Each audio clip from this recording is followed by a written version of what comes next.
Olá pessoal, esse é o podcast das áreas contaminadas. Eu sou Marcos Tanaka Riz, sejam bem-vindos. A trilha sonora é dos escalafobéticos Mauro Tanaka e Guilherme Durão, @Azalato Sampa e @Guilherme.Durão. Sigam a gente no nosso canal Áreas Contaminadas do Telegram e no canal do YouTube ECD Training.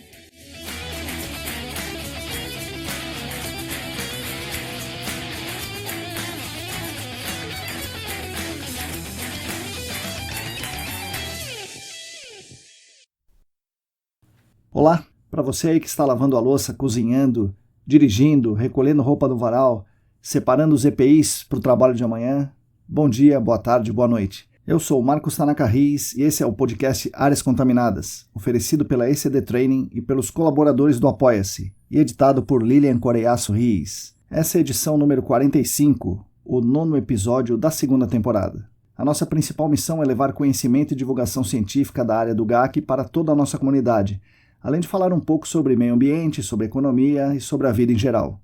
Com isso tudo, ajudar vocês dando poder pelo conhecimento e dando voz pelo reconhecimento. Agradeço demais a companhia de todas e todos vocês. Agradeço ainda mais aos 32 apoiadores dos nossos canais que contribuem financeiramente conosco no Apoia-se. E o site para você contribuir, se você quiser e se você puder, é apoia.se/ecdambiental. Essa semana, a Marina Mello se juntou ao grupo. Então, em nome da equipe ECD, eu agradeço demais. Valeu, Marina. Muito obrigado pela colaboração. Os apoiadores atuais são Ábila de Moraes, Alain Humberto, Átila Pessoa, Bruno Bezerra, Calvin Yost, Cristina Maluf, Denise Oliveira, Diego Silva, Fabiano Rodrigues, Felipe Nareta, Felipe Ferreira, Heraldo Giachetti, João Paulo Dantas, Juliana Mantovani, Larissa Gaudiano, Larissa Macedo, Leandro Freitas, Leandro Oliveira, Lilian Puerta, Luana Fernandes, Luciana Vaz, Marina Mello, Roberto Costa, Rodrigo Alves, Sérgio Rocha, Tamara Dias, Tatiana Citolini, Wagner Rodrigo, William Taquia e mais 3 apoiadores anônimos. Muito obrigado a vocês, que são os principais responsáveis pela manutenção dos nossos canais de divulgação. O episódio de hoje, apesar de conter ali críticas, reflexões e temas técnicos, é dedicado ao amor. Eu falo com um casal que se ama, que se conheceu no GAC e que, mesmo conhecendo as dificuldades e a complexidade, ama o GAC. Hoje eu converso com Tamara Dias Quinteiro e Felipe da Costa Ferreira. Os dois são engenheiros ambientais, os dois foram alunos do SENAC, os dois começaram na Servimar e agora estão na Arcades. Além disso, os dois são colaboradores assíduos aqui, sempre dando dicas, compartilhando coisas, comentando, debatendo, sempre com muito carinho. Posso dizer, como é um episódio de amor, que nós aqui da ECD amamos esses dois. Foi uma conversa muito legal, como vocês poderão ouvir. Tivemos uma participação muito especial durante o episódio. Nós falamos do histórico deles, juntos e separados, do histórico do GAC, afinal a história do Felipe se entrelaça muito com a história da Servimar e, consequentemente, com a história do GAC. Falamos do futuro tecnológico que nos aguarda no mercado, de sustentabilidade, inovação, de boas práticas, lições aprendidas e da conclusão interessante e motivadora que trabalhar com o GAC contribui e faz bem para a sociedade. Então, eles mandaram uma mensagem de amor ao GAC e do amor às pessoas que trabalham com o GAC e que, ao trabalhar com isso, contribuem muito para a sociedade. Mas antes de vocês ouvirem as palavras deles, eu gostaria de falar uma coisinha rápida aqui. Gostaria de dar uma boa notícia. Na verdade, é uma notícia fantástica. Eu vou depois voltar a esse assunto e vou falar muito mais sobre isso. Os meus amigos Calvin Yost, Átila Pessoa, Leandro Gomes e Rodrigo Cunha me disseram que o grupo de trabalho Sistema de Dados Ambientais finalizou seu projeto piloto. O grupo é formado por muita gente boa, são verdadeiras feras no assunto, e nessa primeira etapa eles conseguiram reunir uma montanha de dados, milhares de dados, 70 mil dados, um pouco mais, de análises de vapor, estruturar esses dados e fazer uma análise integrada de muitos fatores. E essa análise permitiu ao grupo entender como se dá as diferenças de fatores de atenuação, do famoso fator alfa, de atenuação do vapor que está no subslab para o ar ambiente, e entender esse fator por substância química, por tipo de indústria e algumas outras correlações que eles conseguiram achar. É um resultado realmente muito interessante, é fantástico. Eu arrisco dizer, essa é a principal ação do mercado de GAC nos últimos anos. Isso dentre tantas ações fantásticas que estamos vendo na área de GAC. Foi um trabalho voluntário, cooperativo e colaborativo, cujos resultados trarão um avanço importantíssimo no entendimento do que hoje é um grande gargalo no GAC, a intrusão de vapores em ambientes fechados. Em breve, prometo, trarei mais detalhes do projeto, provavelmente com textos explicativos elaborados pelo pessoal do grupo, e prometo, vamos fazer um programa especial com alguns envolvidos para eles mesmos contarem para vocês os objetivos, os resultados e os próximos passos desse grupo. Aguardem! Mas é isso, vamos para o episódio porque o amor está no ar. Fique agora com as palavras de Tamara Dias Quinteiro e Felipe da Costa Ferreira. Bom, pessoal, bom dia, boa tarde, boa noite. Hoje eu estou aqui com dois grandes amigos que fazia tempo que eu não conversava ao vivo com eles. Estava com essa vontade de fazer isso e agora eu consegui. Estou aqui com a Tamara Quinteiro e com o Felipe Ferreira. Tamara, Felipe, bom dia, boa tarde, boa noite. Bom dia, Marcão. Bom dia, boa tarde, boa noite para todos os ouvintes. Eu, como ouvinte sua, seguidora, aluna sempre, fico muito honrada de estar aqui como entrevistada hoje. E espero contribuir aí um pouquinho para as discussões que você está levantando sobre o GAC. Legal, com certeza vai ser bom. E aí, gente, quem tá falando é o Felipe, como o Tanaka falou. O Tanaka é uma pessoa que eu admiro muito, fiquei muito feliz de ele ter me convidado pra gente conversar aqui no programa. E vamos aí, vamos falar. Vamos lá, vamos começar do começo. Então, Tamara e Felipe, conta pra gente, pros ouvintes aí, onde vocês cresceram, em São Paulo, em que região de São Paulo, ou em Cubatão, ou em Santos, o que vocês gostavam de fazer, e no ensino médio, em determinado momento, vocês escolhem fazer educação ambiental. Vocês eram ambientalistas, dentre as coisas que vocês gostaram de fazer, além de andar de skate, gostavam da natureza e tal, aí vocês foram ambientalistas, escolheram engenharia ambiental, ou escolheram engenharia ambiental e aí se tornaram ambientalistas?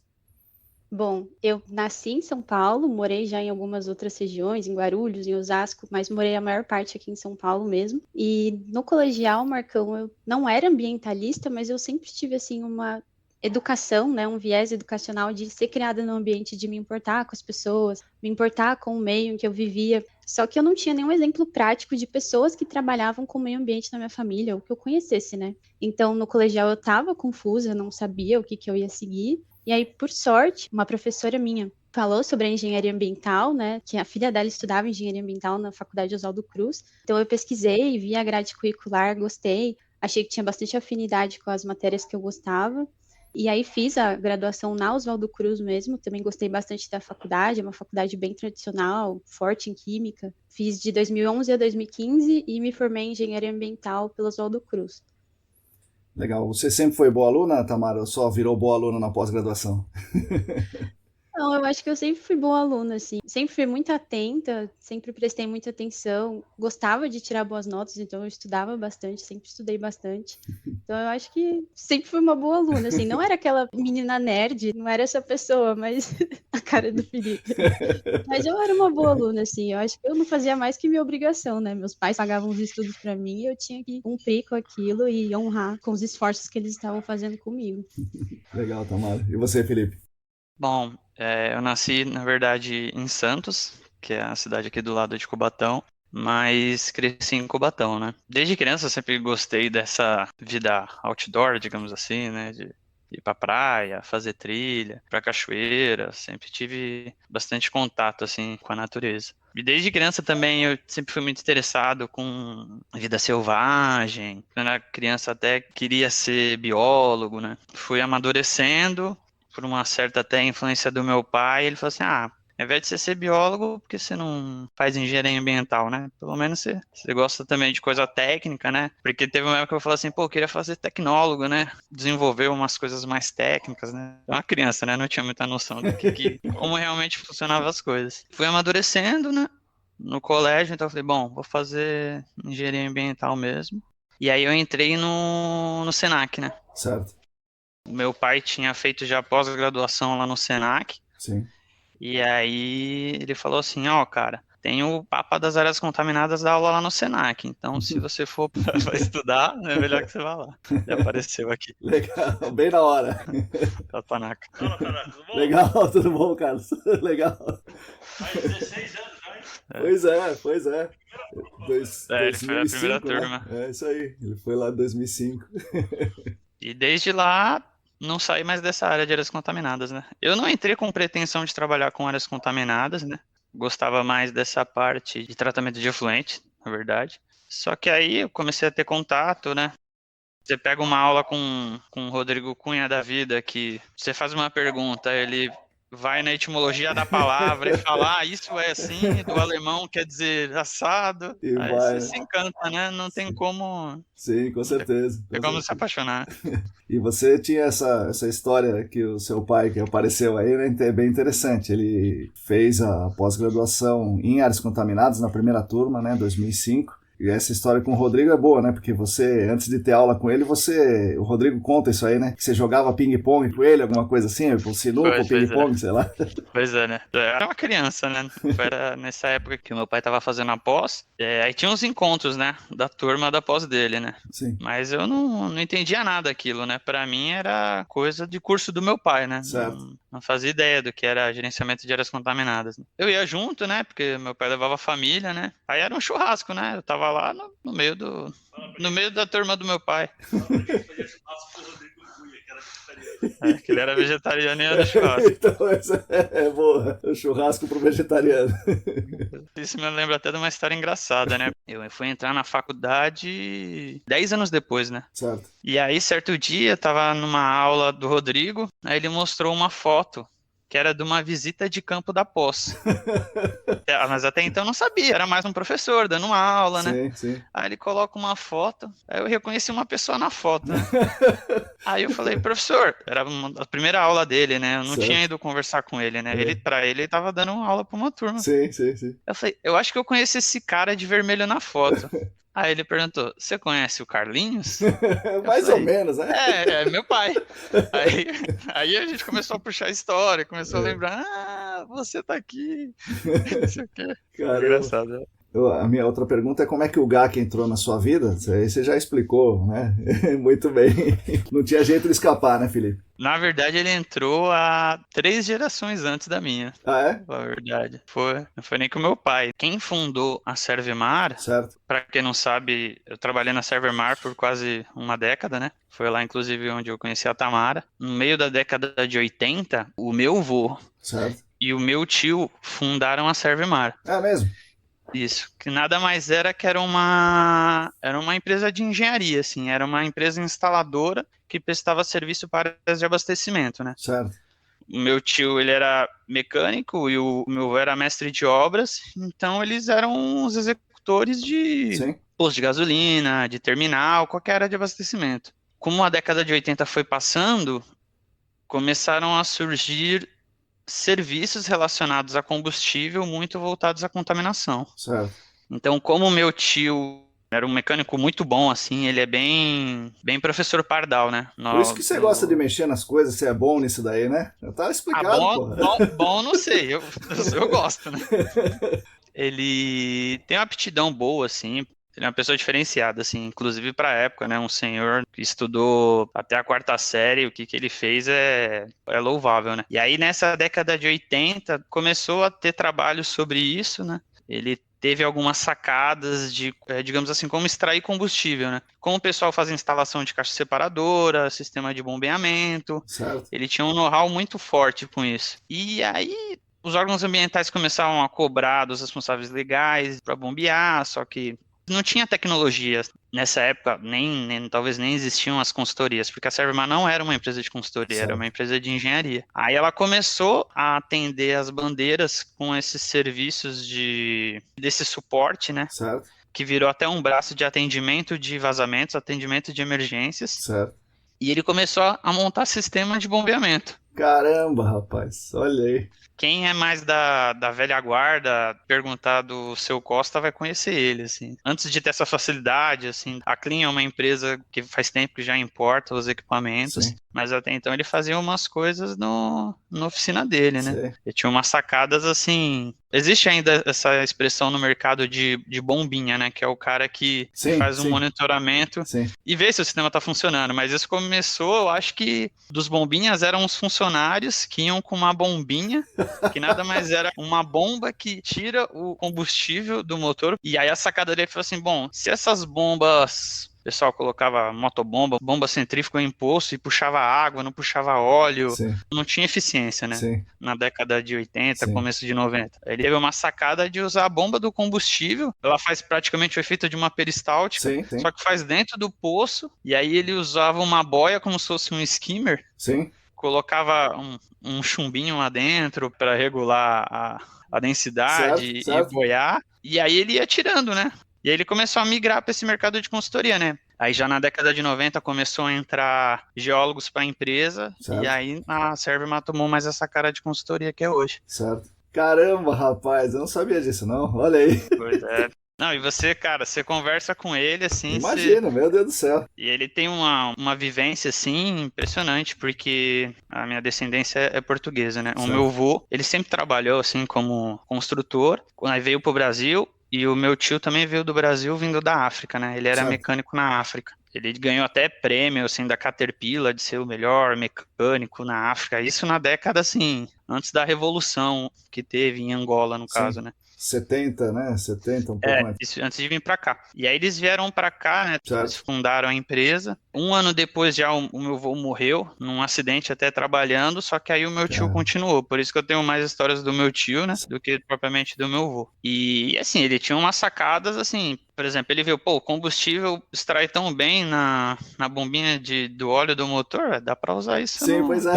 Dá pra para tirar dali também. remediação. Não, eu já vi ele falando assim, se você for bombear na praia, você vai precisar mexer nas bolinhas de chumbo por causa que para boiar é diferente, né? Na verdade, ele tá falando da densidade da água Sim, da água, salobra, sabe? da água Sim. salgada. É que ele não vai usar esses termos, mas ele realmente Mas ele sabe o que tá sabe o que falando, né? acontece, ele sabe o que tá acontecendo. É que a audição dele tá bem limitada, mas dá para passar uma tarde inteira conversando com ele contando história, desde Nossa. Desde a África até os trabalhos aqui que ele teve no Brasil. Ele continuou atuando na Servmar, do meio da década de 80 até o começo de 2000. Certo. E aí, depois ele se aposentou, ele já estava bem idoso, né? E hoje ele está bem idoso, tem mais de 90 anos. E Bom, aí, depois que ele saiu, o meu pai entrou na Servmar, né? E aí ele ficou também mais de uma década, até eu entrar na empresa também. E aí eu entrei como estagiário em 2009 e recentemente a Servmar trocou de grupo, né? Trocou o quadro societário e um grupo novo hoje é dono da Servmar. Aí essas pessoas que tinham esse vínculo familiar, saímos da empresa e aí eu segui outros rumos agora, no caso na Arcades, né? E o meu pai hoje está aposentado. cuidando das orquídeas, né? O meu pai tá cuidando das orquídeas, né? Algo parecido. Ele arruma manutenção para fazer em casa, né? Ah, sim. Ele quebra uma Lavando o coisa para arrumar. telhado. Pô, legal, não tinha como sair do GAC, né? O Felipe realmente estava no sangue há várias gerações, né? Não só com o pai, então, caramba, impressionante. E eu gostava, assim, bastante de skate, né? Minha Uhum. adolescência, até hoje eu ando de skate, né? E era uma coisa que eu sonhei, né? Na adolescência, poxa, se eu pudesse viver fazendo isso, seria maravilhoso. Mas como eu não tinha o dom, vou fazer isso que eu também gosto, né? Pô, caramba, depois dessa história fica ruim pra gente, hein, Tamara? Puxa vida, como é que nós Pois vamos, é, né? né? Depois desse histórico todo, né? Pois é, Não, privilégio, isso é um com privilégio, não tem como certeza. negar. Não, é Puxa uma vida. história muito legal, assim. O Felipe direto me conta as histórias e eu fico bem impressionada. Nossa. E nós dois compartilhamos desse amor pelo GAC. Eu acho umas histórias bem incríveis, assim, bem legal. A família dele é, em boa parte, responsável por a gente estar aqui conversando hoje, né? Puxa. Exatamente. E eu comecei a minha história no GAC lá também, né? Na Sim. Servimar. Sim, conta aí então, Tamara, como é que você entrou no GAC? Você estava lá no Oswaldo Cruz e tal, e de repente você vai para a Servimar. O que aconteceu aí? Eu tive o privilégio aí de fazer vários estágios durante a minha faculdade. Então, eu trabalhei em diversas áreas antes de chegar no GAC e sossegar o facho aí no GAC. No meu segundo ano de faculdade, eu fiz estágio. O meu primeiro estágio foi no laboratório, na Anatec. E aí, eu trabalhava na parte comercial, de venda, de análises e de elaboração das propostas. E aí, eu fiquei mais ou menos por volta de 1 ano e meio na Anatec, né? Até no finalzinho eu já tinha sido efetivada para assistente técnica, mas eu gostava muito da área, mas eu assim, não tinha aquele perfil de vendedora, né? Eu Certo. tenho um perfil mais introspectivo, eu sou mais reservada, e eu falava, poxa, eu não vou conseguir, né, continuar nesse segmento de vendas, enfim. E aí, passou 1 ano e pouco, e aí eu fui fazer estágio na CETESB, né? Voltei a ser estagiária, passei no concurso da Fundap, e aí fui fazer estágio na CETESB de Pinheiros. Aí lá eu trabalhei com fiscalização de veículo a diesel, que emitia fumaça preta. Então a gente fazia bastante campanha de fiscalização, de conscientização. Foi um estágio bem legal também, trabalhar no órgão público e principalmente na CETESB de Pinheiros, né? Foi muito interessante, foi uma vivência bem legal. E eu tinha professores na faculdade na época que eram gerentes de laboratório lá, então eu podia fazer tour nos laboratórios, conhecer. Então foi muito bacana. E aí, depois do estágio na CETESB, eu fiquei quase 1 ano nesse estágio, mas eu ainda vi que não era a área que brilhava os meus olhos, né? E esse estágio também, ele tinha um contrato aí de no máximo 2 anos. Então, eu fiquei mais ou menos até 1 ano, e aí eu fui fazer estágio numa empresa que chama CTE, que é uma consultoria também, gerenciamento. Onde eu trabalhava, a gente trabalhava com certificação sustentável, LEED. Então, a gente avaliava os projetos de arquitetura dos edifícios, para a gente calcular se estava dentro dos parâmetros, dentro de cada certificação que eles queriam obter. Então, projeto de iluminação natural, de iluminação artificial, paisagismo. Então, a gente fazia todos esses cálculos para ver se estava ali dentro e se eles iam conseguir atingir a certificação LEED do nível que eles queriam. E aí também foi bem legal, é uma empresa muito legal. Essa parte de certificação sustentável, na época também era muito novo para mim. Sim. Eu nem falava disso na faculdade, então eu aprendi no estágio. Mas ainda, para mim, ainda era muito metódico trabalhar com aquilo, ainda era muito receita de bolo, eu ainda queria uma coisa mais dinâmica, assim. E aí, nisso, eu já estava no meu 4º ano de faculdade, então eu já estava ali já na reta final, e eu parei para pensar e falei, poxa, o que eu gostei mais até aqui, né, já que eu tive toda essa oportunidade de fazer tanta coisa, e aí eu falei, bom, eu gostei muito de trabalhar na Anatec, no laboratório, mas eu queria entender o que acontece antes disso, né, como que as amostras chegam lá, como que elas são coletadas, né, como que são os casos, né, que a gente vê de contaminação, como é que tudo aquilo é feito. E aí eu lembro que eu comecei a mandar meu currículo para todos os clientes que eu lembrava que a Anatec tinha. Então, a Anatec tinha muitas consultorias como cliente, indústria, e aí eu fui lembrando os nomes, entrava no site, mandava meu currículo, até que em 2014, já no finalzinho de 2014, estava terminando o meu 4º ano, aí eu entrei na Servimar como estagiária, né, consultoria, para trabalhar com GAC, e aí eu me realizei, assim, aí eu fiz 1 ano de estágio na Servimar, em 2015, meu último ano de faculdade, e aí fui efetivada na Servimar, fiquei no total aí uns 5 anos e alguns meses na Servimar, e aí o ano passado, em fevereiro, também troquei de consultoria e, coincidentemente, eu também fui trabalhar na Arcades. Inclusive, amanhã vai fazer 1 ano que eu estou na Arcades. Parabéns! Obrigada. Na verdade, parabéns para a Arcades, né? Que fisgou, como eu falei para vocês, fisgou dois talentos excelentes aí. Obrigada, Marcos. Obrigado. Estou honrado de ouvir isso. Mas então você falou coincidentemente, vamos entrar no outro tema do podcast. Para quem não conhece, vocês dois estão aqui porque vocês são um casal, né? Não é incomum ter um casal no GAC, né? Tem alguns aí. Nessa geração de vocês, eu não conheço muitos, né? Então, como é que vocês se conheceram? A partir de quando vocês são um casal? Vocês eram um casal na Servimar? Ou vocês formaram um casal na Arcades? Como é que funciona isso aí? Bom, a gente se conheceu na Servimar, desde que eu entrei, o Felipe já estava lá, né? Mas a gente não tinha muito contato e a gente também não trabalhava juntos nos mesmos projetos, então era mais um contato ali de ver no dia a dia e trabalhar próximo. E aí, em 2017, na verdade, a gente começou a ficar mais próximo e começou a ficar mais junto ainda na Servimar. E aí a gente começou a namorar, né, de fato, em 2017. E aí foi até engraçado que a gente é mais reservado, assim, né, a gente não queria, assim, sair falando que a gente estava namorando, nem criar caso, nem que alguém pudesse pensar alguma coisa, né. Então a gente preferiu, de primeiro momento, assim, manter mais em segredo, assim. Sim. E aí eu fazia pós-graduação no Senac, né, em 2017, e aí, acho que em 2018, o Felipe estava me levando lá de manhã no Senac para aula, e aí tinha uma pessoa da Servimar que também estava fazendo a pós já no ano na frente. Que loucura! E aí ele chegou de manhã assim, deu de cara com nós dois assim, e aí foi bem engraçado. Então eu falei, bom, agora já então vamos contar para todo mundo, né? Manter a reserva é uma decisão de vocês e acho que é uma decisão acertada, foi, né? Uma decisão acertada, né? Para não ficar muito buchicho, né? Muita historinha, né? Tá certo. Sim. Acho que a gente separa muito bem as coisas, mas foi o que a gente decidiu, né? A princípio, de tentar manter um pouco mais reservado. A gente ficou, na verdade, pouco tempo namorando na Servimar, porque Em 2019 teve essa oportunidade lá na Arcades, e aí eu fui primeiro, né? E ela ficou ainda um tempo lá na Servimar. Aí depois de um ano, né? A saudade bateu e a gente voltou a trabalhar junto. Legal. O destino nos uniu novamente. Legal. Você ajudou lá, Felipe? Você indicou ela? Me perguntaram a minha opinião, né? E eu, suspeito pra falar, só tinha elogios, né? Então eu endossei a contratação, digamos assim. Legal. Ainda bem, né? Já pensou falar, não, melhor não, né? E eu nem ia ficar sabendo, né? Pois é. E vocês dois fizeram o Senac, né? Em épocas diferentes. O Felipe acho que foi 2012 ou 2013, né? E a Tamara foi lá para 2017. Vocês, claro, conversaram bastante sobre isso, mas primeiro eu quero que vocês, por favor, me contem como foi a formação do Senac para vocês. Ajudou, claro, né? Sempre ajuda, mas quanto que ajudou? Muito, mais ou menos? Para mim, por exemplo, quando eu fiz em 2007, foi uma grande virada na minha carreira. Eu passei a entender as coisas de uma outra forma, né? Como foi para vocês?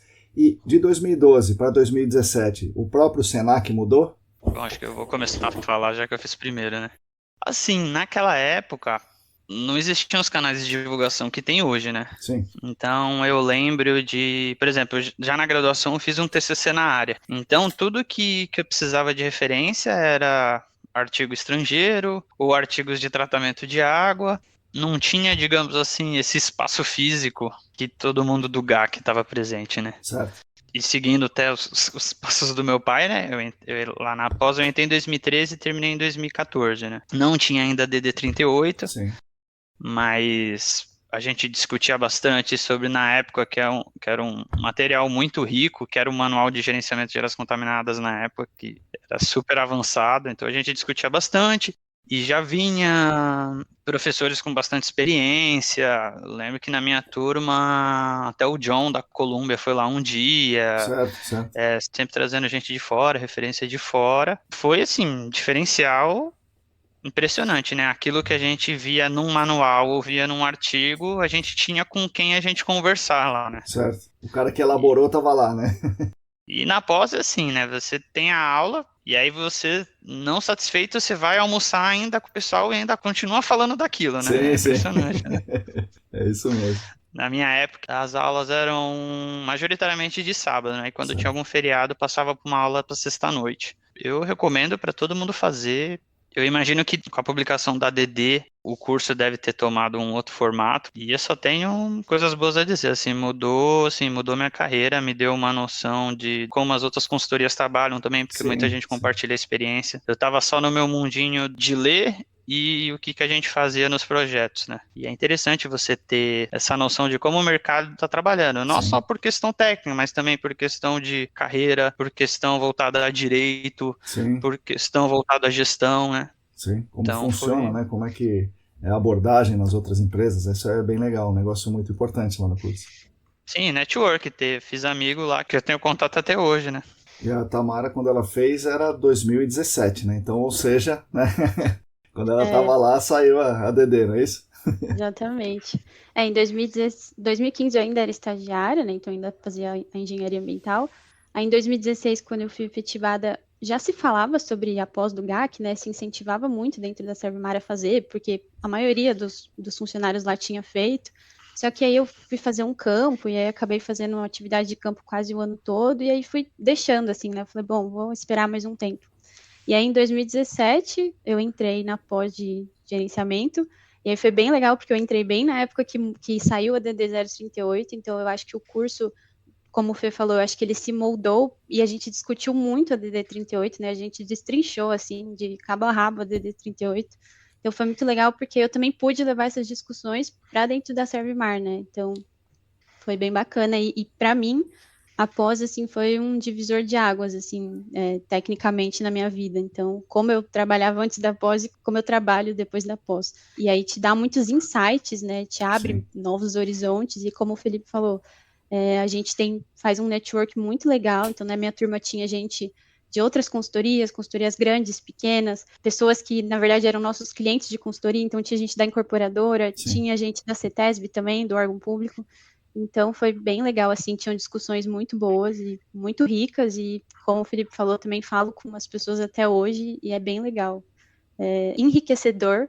E a gente sai assim, a gente fica um sábado todo, né? Quando eu fiz era só de sábado, a gente fica o sábado todo, mas a gente não vê o tempo passar, é muito gostoso, de Sim. fato. E a gente gosta muito de GAC, né? A gente ama o GAC.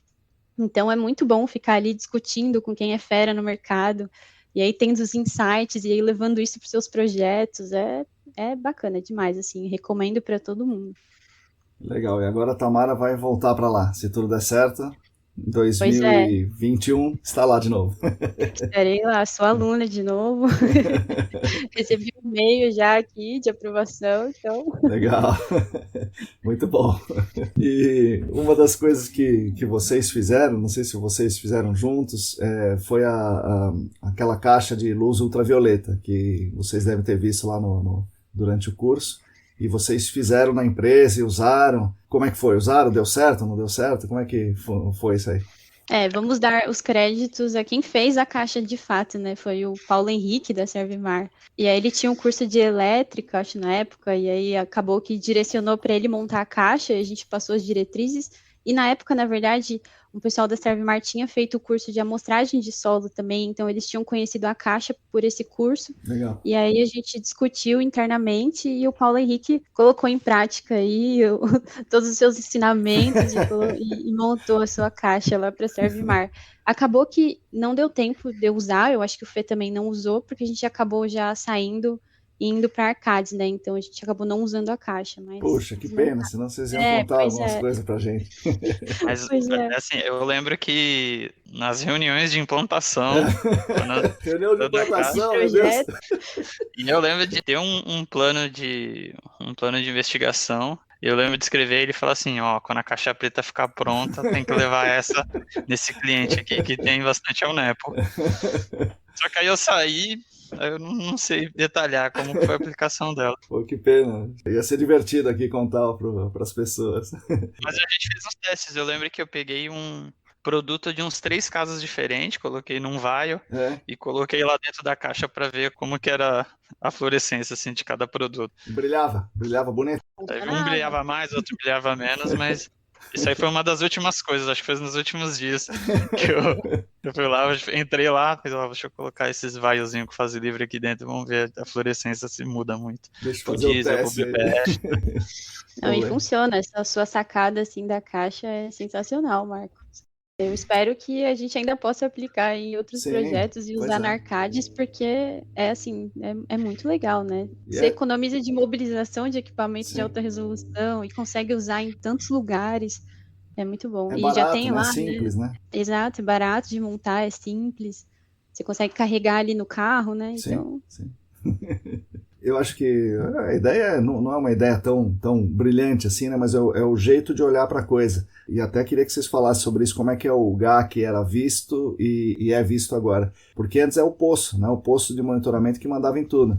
Então, tem fase livre no poço, você tem uma ação para tomar. Se não tem fase livre no poço, é uma outra ação. Então, o jeito de pensar diferente. A fase livre no poço não diz muita coisa. A investigação não é fazer o poço e ver se entra a fase livre lá, né? Por isso a criação de alguma coisa que desse para ver o solo, que é a grande mídia que a gente tem que investigar, né? Para tudo, né? Até para o Alnepo. Então é um jeito diferente de ver. Se você começa a ver a coisa diferente, aí a solução é simples, como isso aí, né? Já que eu tenho que ver o solo, eu preciso alguma coisa para ver, né? Então a caixa foi isso aí. É que a gente precisa desconstruir muita coisa ainda, né? Porque no início do GAC, né, a CETESB era bastante paternalista, então a gente pegava os documentos da CETESB. Isso é uma cultura mais antiga, né, de ver aquela velha frase, a CETESB aceita isso? Sim, vamos ver o que a CETESB fala, né? Então, acho que teve essa cultura de poço de fase livre, bombeamento emergencial, essas coisas, né? E agora a gente está nessa geração que está desconstruindo isso, né? Mudando a abordagem, não com uma receita de bolo. Se vai ser um OIP, um LIF, uma amostragem para TPH ou o que seja, a gente como consultor tem que saber aplicar essas ferramentas, né? Sim, saber o que existe, né, e saber aplicar, verdade. Sim, e aí entra o Senac, após o Senac, né? E eu entrei já logo nessa mudança da DD e de tentar mudar aí a visão do mercado. E você, o Rodrigo, fazendo esse trabalho de formiguinha, a ESAS, de educar todos os profissionais e todo mundo aí do setor do GAC. Eu participo aí, acho que mais da fase nova do GAC do que o Felipe, que já vem lá de trás. E eu vejo, no pouco tempo que eu tenho, assim, eu já vejo uma evolução muito grande nos trabalhos e na conscientização das pessoas, né? E aí é bem legal que os clientes também já estão enxergando isso bastante. E aí é legal que a Arcades também tem muitos clientes grandes, multinacional, então eles têm diretrizes internacionais também, então eles entendem do que a gente está falando, o que a gente pede, e o que precisa fazer de fato, o que é certo. E aí é bem legal que dá para aplicar bastante esses conceitos e fazer uma investigação bem feita. Falando nessa investigação, vocês conseguem hoje, mais do que antes, instalar, por exemplo, um poço na unidade de estratigráfica correta, após ter amostrado o solo na zona saturada, ou vocês ainda têm dificuldade em ver isso no dia a dia? Sabe, amostrar o solo na zona saturada, uma coisa. Segunda coisa, avaliar isso. Terceira coisa, colocar o poço somente na unidade de estratigráfica. Consegue. Lógico que é uma coisa recente. Por exemplo, quando a gente vai para campo, a empresa de sondagem não está esperando isso, é uma coisa que a gente tem que alinhar, ainda não é Não é trivial, né? Não é trivial, mas nos trabalhos que são vendidas essa abordagem em alta resolução, que lá na Arcades tem o nome de Smart Characterization, a gente tem essa autonomia, inclusive em campo, e consegue proceder na investigação dessa maneira, assim, né? Até, eu posso falar que é ano passado, né, que já estamos em 2021. Eu peguei a maior amostra de concentração de PCE na água na vida, porque eu instalei o filtro em função da sondagem da amostragem de solo cotiviante, né? Da varredura e da descrição. E com certeza, se eu não tivesse essa abordagem, eu nunca ia quantificar aquela concentração no meio líquido na água. Na Arcades a gente tem bastante projetos de alta resolução e não necessariamente em São Paulo, né? Certo. De ter esses responsáveis legais com, muitas vezes tem esse corporativo por trás que endossa essa contratação de boas práticas aqui no Brasil, né? Certo. Isso facilita bastante pra gente tecnicamente, né? Exatamente. Eu estou trabalhando atualmente num projeto fora de São Paulo, né, no Maranhão, na verdade. E aí ainda se pratica fora de São Paulo, em São Paulo também, mas fora de São Paulo se pratica muito, né, as técnicas antigas de investigação, e os órgãos não funcionam como a CETESB, né? Então é diferente. Então, para você conquistar o cliente, tem que ensinar o cliente, você tem que passar para ele estudos, mostrar. Então, e a Arcades é legal porque tem muitos trabalhos que foram publicados por pessoas da Arcade, né, que falam sobre alta resolução, ou falam sobre amostragem de solo, ou alguma tecnologia nova. Então, a gente consegue mostrar aquilo para o cliente. E aí, como o Felipe falou e eu tinha comentado, muitos dos clientes da Arcades, eles têm esse corporativo, então, que endossa, né, a gente aplicar essas práticas. Então, é um trabalho assim de formiguinha de alguns clientes não ter essa consciência, mas a gente ir implantando isso neles. E a gente consegue aplicar isso, que é bem legal e bem gratificante para a gente. Legal. Isso na Arcades é bem desenvolvido. Então, como é que é a formação do profissional do GAC? Tanto na Arcades quanto vocês têm amigos em outros lugares, trabalharam na Servimar um bom tempo. Como é que é a formação desse profissional? É no dia a dia, ou no dia a dia da prática, ou no dia a dia do estudo, ou no dia a dia do estudo e da prática? Como é que as pessoas aprendem a fazer esse tipo de coisa? Porque, como o Felipe falou bem, não é trivial. A empresa de sondagem não está preparada para isso. Mas quem que vai falar com esse cara?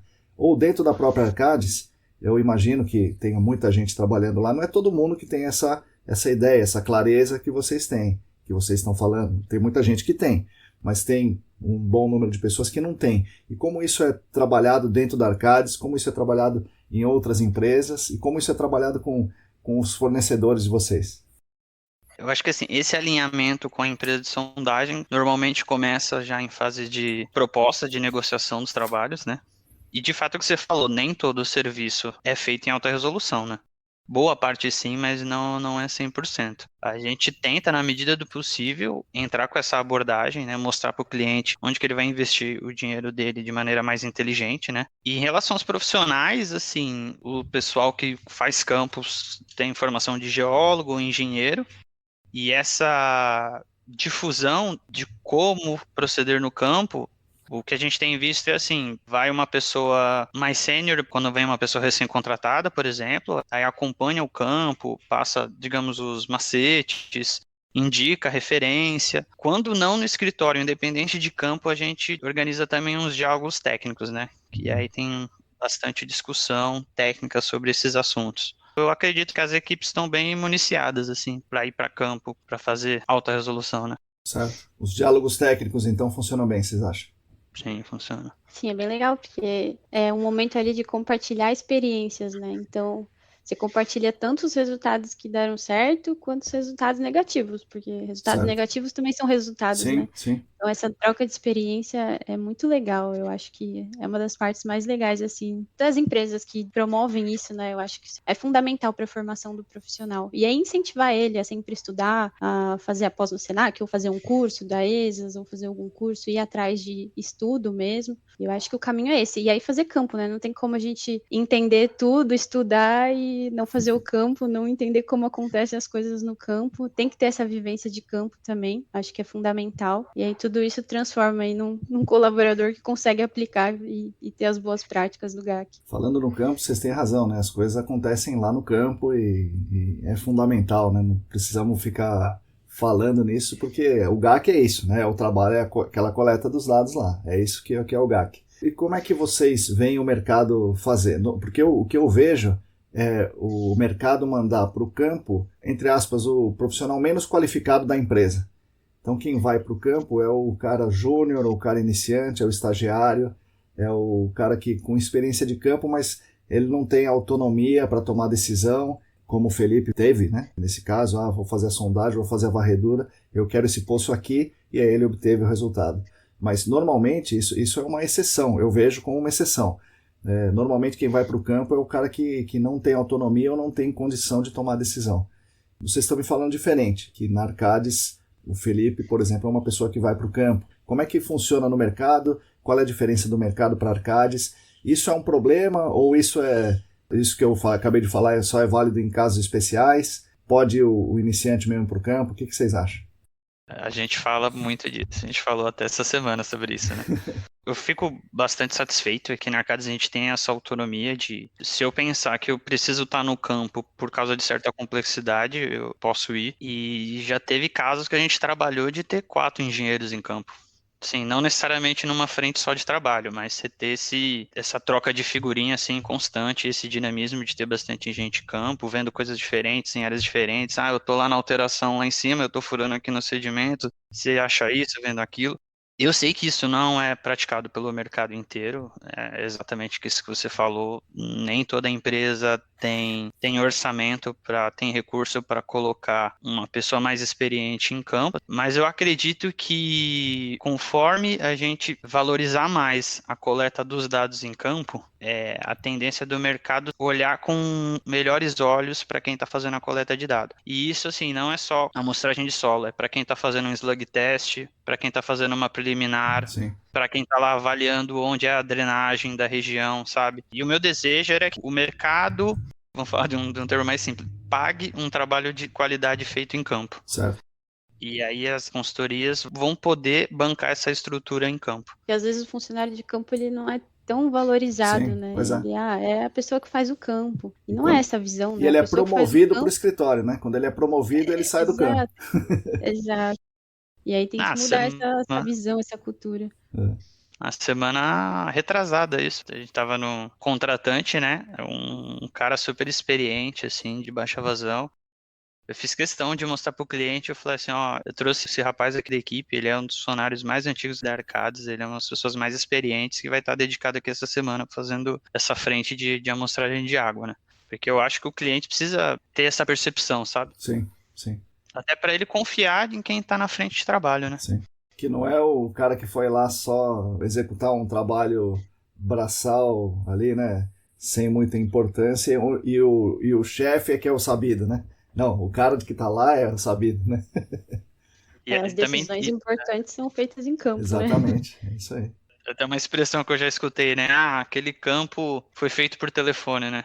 A pessoa às vezes fica desassistida no campo, não por culpa dele, né? Mas pela como a estrutura da organização fez. Já vi gente falando assim, foi um campo feito por telefone. A pessoa tava lá meio desassistida, ligando pro escritório. E assim, eu acho que mesmo em consultorias menores, que do jeito que o Fio falou, que não pague um profissional mais sênior no campo, mas que deveriam investir nos profissionais júniores, então, que vão para o campo, né? Sim. Então, promove cursos dentro da empresa para divulgar as boas técnicas e ensinar esse pessoal de campo. E aí, sei lá, acompanha uma semana deles no campo, ou mais tempo, dependendo da complexidade, e investe nesse funcionário, né? Porque ele também está ali para aprender, e eu acho que o funcionário de campo às vezes não entende, mas ele está ali para aprender e às vezes ele está desassistido, então se ele tivesse uma assistência melhor, ele ia conseguir fazer um trabalho muito bom também. Então acho que precisa investir melhor e mudar essa cultura do profissional de campo. Isso que eu ia perguntar para vocês, como é que esse cara deveria ser formado, né? Como ele deveria receber esse treinamento? E você deu uma ideia de um curso interno na empresa, né? E um acompanhamento, não periódico, mas um acompanhamento pelo menos inicial para ele desenvolver alguma coisa. Vocês acham que precisa de mais alguma coisa? Porque o Felipe também contou uma história interessante, que ele foi viajar para algum lugar junto com uma equipe e estava ouvindo uma das nossas conversas aqui com alguém e que tratava exatamente do assunto que ele ia falar, que ele ia abordar no campo, né? Por sorte, né? Que podia ser um outro tipo de assunto, né? Mas vocês acham que as consultorias deviam ter isso mais sistematizado? Ou que cada um deve buscar por si essa formação, esse entendimento? Ou isso deve ser fornecido pela empresa? É o interesse do cara, é o interesse da empresa, é o interesse de todo mundo? O que vocês acham? Acredito que é os dois. Precisa ter um equilíbrio dos dois, porque a empresa vende o seu serviço, né? Sim. E a gente faz parte do serviço. Claro, né, que eu acho que vai acabar sendo um diferencial da pessoa, ela procurar se especializar por conta, né? Até porque se tem um ramo que eu quero me especializar, a empresa que eu trabalho não vai vender esse tipo de... Faz de conta que eu tenho um interesse numa reação de redução de um remediador X. Certo. A empresa que eu trabalho não vai vender isso o mês inteiro, né? Sim, vai fazer sim. uns outros trabalhos. Então, eu acredito que precisa ter pelo menos esse básico provido pela empresa. Certo. E aí, eu acho que cabe cada um ter esses nichos específicos, tentar amadurecer, né? E a empresa devia fazer um treinamento interno? É isso? Isso é o melhor saída? Eu acho que é uma saída e uma ideia ótima. Promover esses treinamentos internos, e aí até quando se faz treinamentos internos, talvez as pessoas tenham mais liberdade, tenham menos vergonha de perguntar e de falar e enfim, de tirar suas dúvidas. Eu acho que é fundamental, sim. Eu, pelo menos, todos os treinamentos que eu fiz aí durante o meu começo de carreira me fez evoluir muito e na Serve Martinha também, bastante essa cultura de treinamento. Então, quando mudou a DD, por exemplo, a gente parou um dia todo, praticamente, cada um estudou um capítulo ali, uma parte da DD, e a gente discutiu o dia todo, cada grupo falou sobre cada tema, então é enriquecedor para todo mundo, assim, participou todo mundo, desde os estagiários até a gerência, e eu acho que tem que envolver mesmo, e aí tem que envolver também gerência, diretoria, para eles entenderem como tá os seus colaboradores, né, e é isso, eu acho que é fundamental, sim, ter esse tipo de treinamento interno dentro das empresas, ou promovidos pelas próprias empresas, ou até contratar alguém para fazer os treinamentos internos, né, dentro da empresa. Legal. O incentivo é importante, né? O trabalhador se sentir incentivado de que aquilo é importante, que ele precisa correr atrás, né? Por exemplo, lá na época da Servimar eu tive o privilégio da Servimar custear o meu curso. Eu sei que isso a gente não vê todo dia, mas é legal você ter o teu líder te incentivando.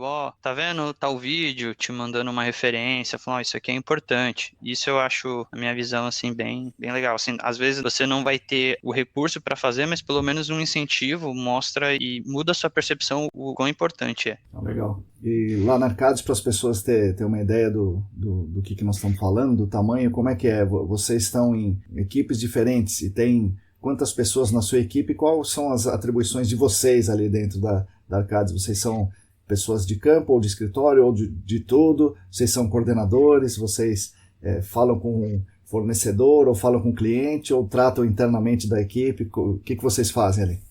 Bom, eu sou bem multidisciplinar na Arcades, tá, Narco?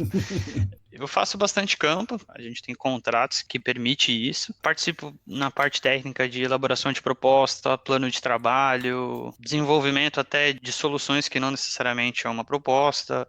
Digamos que minha função não tem um formato, igual a gente costuma ver nas empresas. Sim. E a gente lida com tudo, com o cliente na proposição, até com o fornecedor para viabilizar aquela solução, né? Você perguntou assim sobre a estrutura. Na minha gerência, a gente tem aproximadamente umas 40 pessoas, bastante gente em Minas Gerais e bastante gente aqui em São Paulo. E nossos clientes são no Brasil inteiro. E acima de mim tem os coordenadores, gerência, e aí no caso a diretoria. A Certo. diretoria que eu tô e a Tamara também tá, é a diretoria de soluções ambientais, né? Dentro do departamento de meio ambiente dentro da Arcades. Porque a Arcades é uma consultoria de vários segmentos, assim, de infraestrutura, Sim, gestão sim. de água, ela é muito ampla, né? A gente tá nesse nicho meio ambiente e soluções. Caramba, é bastante coisa. Até entender tudo isso vai uma semana, né, Felipe? Pô, Ainda bem, a integração, você tem que prestar atenção na integração, que tem muita coisa. Isso é bom porque acaba tendo contato com outras áreas também, né? sim, Por exemplo, de parte de infraestrutura, de aterros, de tratamento de água. O fato da Arcades ser uma consultoria assim, global com vários segmentos de atuação ajuda a gente dentro do meio ambiente, porque se a gente precisa de alguma assistência técnica de alguma outra área relacionada à geotecnia, relacionada a tratamento de água, a gente consegue montar um time e entregar uma solução específica, né? certo, Sendo muitas vezes multidisciplinar, envolvendo muitas vezes no ramo da sociologia, da certo. biologia, isso é muito bacana na Arcades, é muito multidisciplinar. Como o Fê falou, são equipes bem grandes dentro da Arcades. A minha equipe ainda é um pouco mais recente que a do Fê, então tem metade aí do quadro de colaboradores, 20 e alguma coisinha. Mas ainda assim é uma equipe muito grande, né? Se você parar para pensar, tem bastante gente na equipe. Sim, sim. Tem pessoas que eu ainda nem conheci nesse um ano de Arcades, porque atuam em outras regiões do Brasil e ainda não tive a oportunidade de conhecer pessoalmente. São equipes muito grandes, atua em diversos segmentos, como o Felipe falou. A minha equipe, em específico, a gente atua muito mais com o GAC, então todos os trabalhos que a gente tem dentro da equipe hoje são voltados para o GAC. Mas é o que o Felipe falou, e aí tem equipe de remediação, né? Tem alguns trabalhos de remediação dentro da minha equipe. Então, a gente tem o Minzon, por exemplo, que atua dentro da Arcades em uma Sim. outra equipe, mas se precisar de um suporte, né? Ele dá esse suporte para a equipe de remediação, que tem o projeto. Então, é bem bacana, assim, contar com esses diversos colaboradores aí, até ao redor do mundo, né? Às Sim, vezes a sim. gente tem a oportunidade de poder falar com outros arcadianos aí de outros países. Legal. Conta para o pessoal que está saindo da faculdade ou então que está começando no GAC, existem vagas sendo abertas na Arcades? Porque teve vários momentos, né? O nosso mercado passa por muitas oscilações, momentos que estão sendo demitido um monte de gente, tem momento que está sendo contratado um monte de gente. Em que momento nós estamos agora para os ouvintes? Estão no momento que existem vagas ou no momento que estão demitindo pessoas? Eu acho que a gente está numa perspectiva boa, assim. Eu vejo muita vaga sendo aberta na Arcades. Inclusive, na minha equipe, em janeiro, né, iniciou uma pessoa nova, a Samara, que Sim, fez a pós com Samara e você. Tamara, isso vai ser interessante. Pois é. já começaram a confundir nossos nomes já. Então. Dupla sertaneja. Pois é. E aí eu vejo que eles estão contratando, desde o ano passado já eu vejo que está contratando bastante gente, isso é bem legal. E aí no final do ano também a gente teve, né, as apresentações de resultados e a Arcades bateu as metas, as equipes bateram as metas, então eu acho que a gente está numa perspectiva boa, assim. Embora a gente tivesse com muito receio, né, quando entrou a pandemia, Sim. de como o mercado ia ficar, como que os órgãos iam atuar, se ia continuar atuando, né, de forma incisiva e tal, mas eu acho que a evolução foi boa, eu acho que o resultado foi bom e a gente continua aí trabalhando e tá tendo muito projeto novo também, que eu acho que isso dá um gás e aí isso dá uma segurança, né, de que vai ter trabalho para fazer. Sim. Legal. Isso também me faz lembrar de uma outra pergunta. Ter os trabalhos significa que a ponta final, né, o cliente está chamando o Arcades e outras consultorias para fazer os trabalhos, ou seja, o projeto não parou, o que é economicamente interessante para as consultorias e para todo o mercado do GAC, e todo mundo é unânime em dizer isso, o laboratório está tendo coisa, a sondagem, etc. Porém, isso também mostra que nós estamos aqui 2 de fevereiro de 2021, com o pior momento da pandemia no Brasil. Isso é uma amostra que a economia está a todo vapor e não está tendo cuidado, é quase zero cuidado, né, de isolamento, de usar máscara tal, no sentido geral. Então é bom, mas é ruim. E como é que vocês conseguem lidar com isso? Porque vocês têm que fazer as coisas, né? Tem o home office, mas tem o campo. E como é que vocês lidam com esse medo? Eu, por exemplo, sou um cara encucado, quase não saio de casa. Né? Como é que vocês fazem isso daí? Hoje, os trabalhos de escritório na Arcades são feitos todos em home office, né? Mas, bem que você falou, tem os campos, né? nas minhas frentes de trabalho, a gente não chegou a paralisar por causa do Covid, mas a gente seguiu diversos protocolos que foram implantados de cima para baixo, né? O nosso setor de segurança acompanhou de perto, assim, os trabalhos. No começo teve, digamos assim, bom, como é que vai ser o campo? A gente não entendia também como é que era o impacto da pandemia. Isso aí eu tô falando lá no ano passado. Certo. Mas a gente conseguiu continuar os trabalhos de campo, pelo menos das pessoas próximas a mim, a gente não teve nenhum caso, assim, de Covid. Então, acho que, assim, foi bem positivo, assim, não tivemos nenhuma coisa que inviabilizasse o trabalho, assim. Todos os trabalhos que precisavam ser feitos teve um alinhamento com o cliente para não expor a gente e nem expor o cliente, é uma exposição mútua. Certo. Acho que foi um momento difícil que a gente se organizou e conseguiu passar bem, assim, sem maiores impactos, sabe? E Legal. até os próprios clientes estabeleceram protocolos internos também, né? Então, a maior parte dos clientes que eu vi, acho que todos, na verdade, que eu tive contato, a maioria estabeleceu os seus próprios protocolos também. Então, muitos campos, o Felipe fez mais campo que eu, faz mais campo que eu, na verdade. Ele fez vários testes antes de ir para os clientes, porque tinha que apresentar, né? Tinha o protocolo de segurança, mas aí tinha os testes que tinham que comprovar que a pessoa, né, Sim. não tinha nada. Então, eu acho que tudo isso ajudou para conseguir estabilizar, criar um plano de segurança e continuar seguindo, né? Porque se a gente parar também é muito difícil, né? A gente conseguiu encontrar esse equilíbrio e continuar os trabalhos. E também, eu não sei se eu posso estar com uma percepção errada, né? Mas muitas vezes você vê, esses cuidados acabam sendo uma cultura de EPI, né? Sim. Você vai num centro de uma cidade, você muitas vezes não vê a pessoa se cuidando, mas dentro do ambiente de trabalho, a pessoa se cuida porque existe essa vigilância. Acabou sendo uma questão de segurança mesmo, né? Certo. E tem isso que ela falou dos testes, né? Até outros amigos, né? A gente conversa assim, eu já fiz o teste essa semana, então por enquanto tá tranquilo, eu posso ir pra casa, sabe? Esse tipo de coisa. Eu acho que a gente foi, no geral, assim, no balanço, não vou falar que foi positivo, né? Porque é uma questão de saúde, mas foi Conseguiu menos impacto. driblar o problema, né?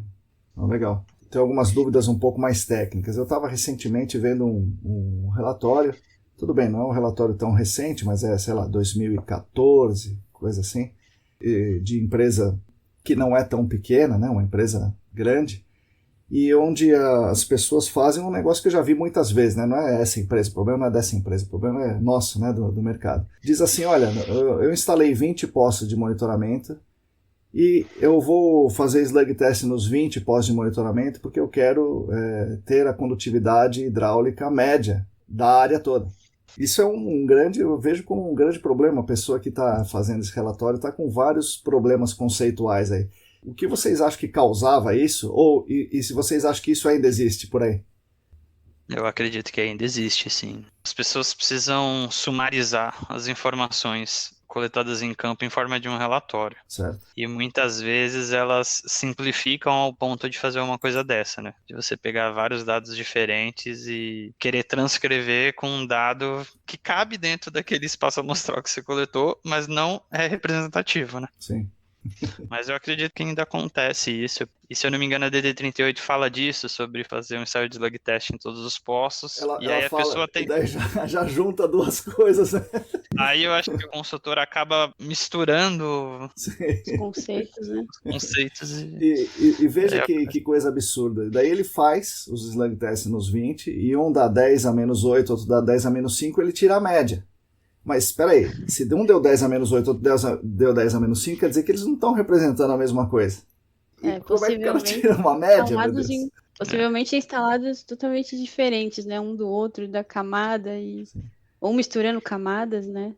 Quase sempre misturando camadas. Esse caso, por exemplo, os poços, o que tinha menor seção filtrante tinha 5 metros. E é de 5 a 14 metros a seção filtrante. Também um erro grosseiro, né? Infelizmente ainda deve existir, né? A gente talvez veja menos, eu vejo pouco, mas vocês devem ver isso aí de monte pelo mundo afora, né? Sim, né? Porque a gente acaba... Muitas tomadas de decisão, a gente tem como base relatórios de 10 anos atrás. Sim. Então a gente acaba ainda vendo esse tipo de informação, né?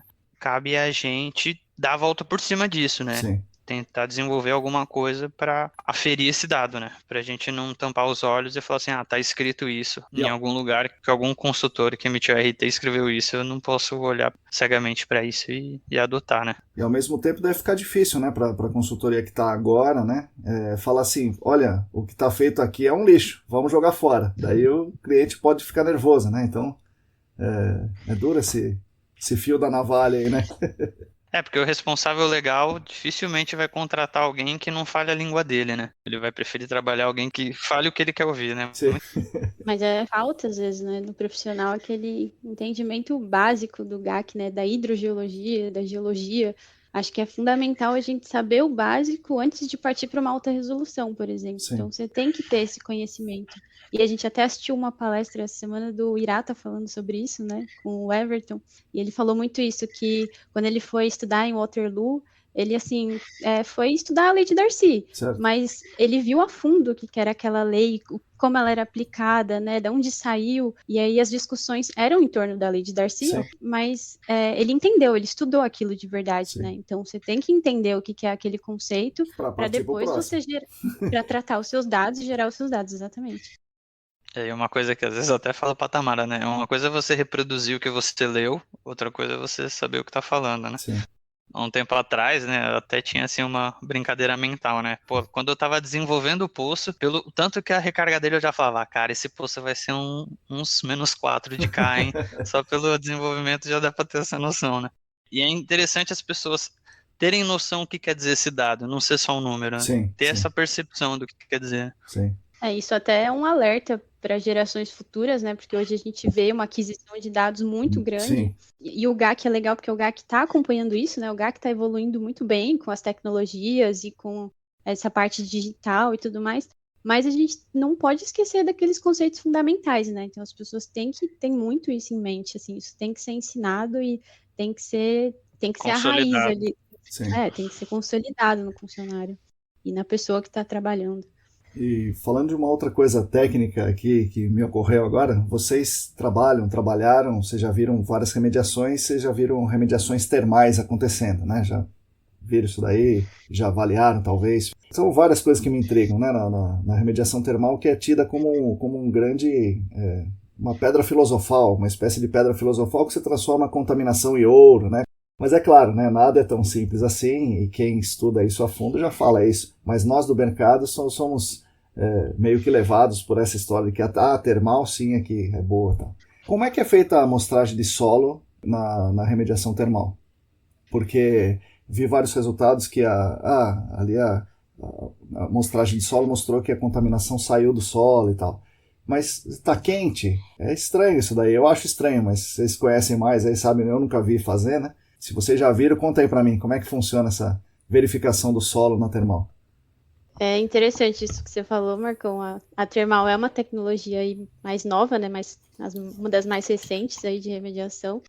E aí muito se acha que ela é a solução para tudo, né? E aí a gente que está aqui conversando e debatendo e acompanha você, enfim, faz após, a gente sabe que não é bem por aí, né?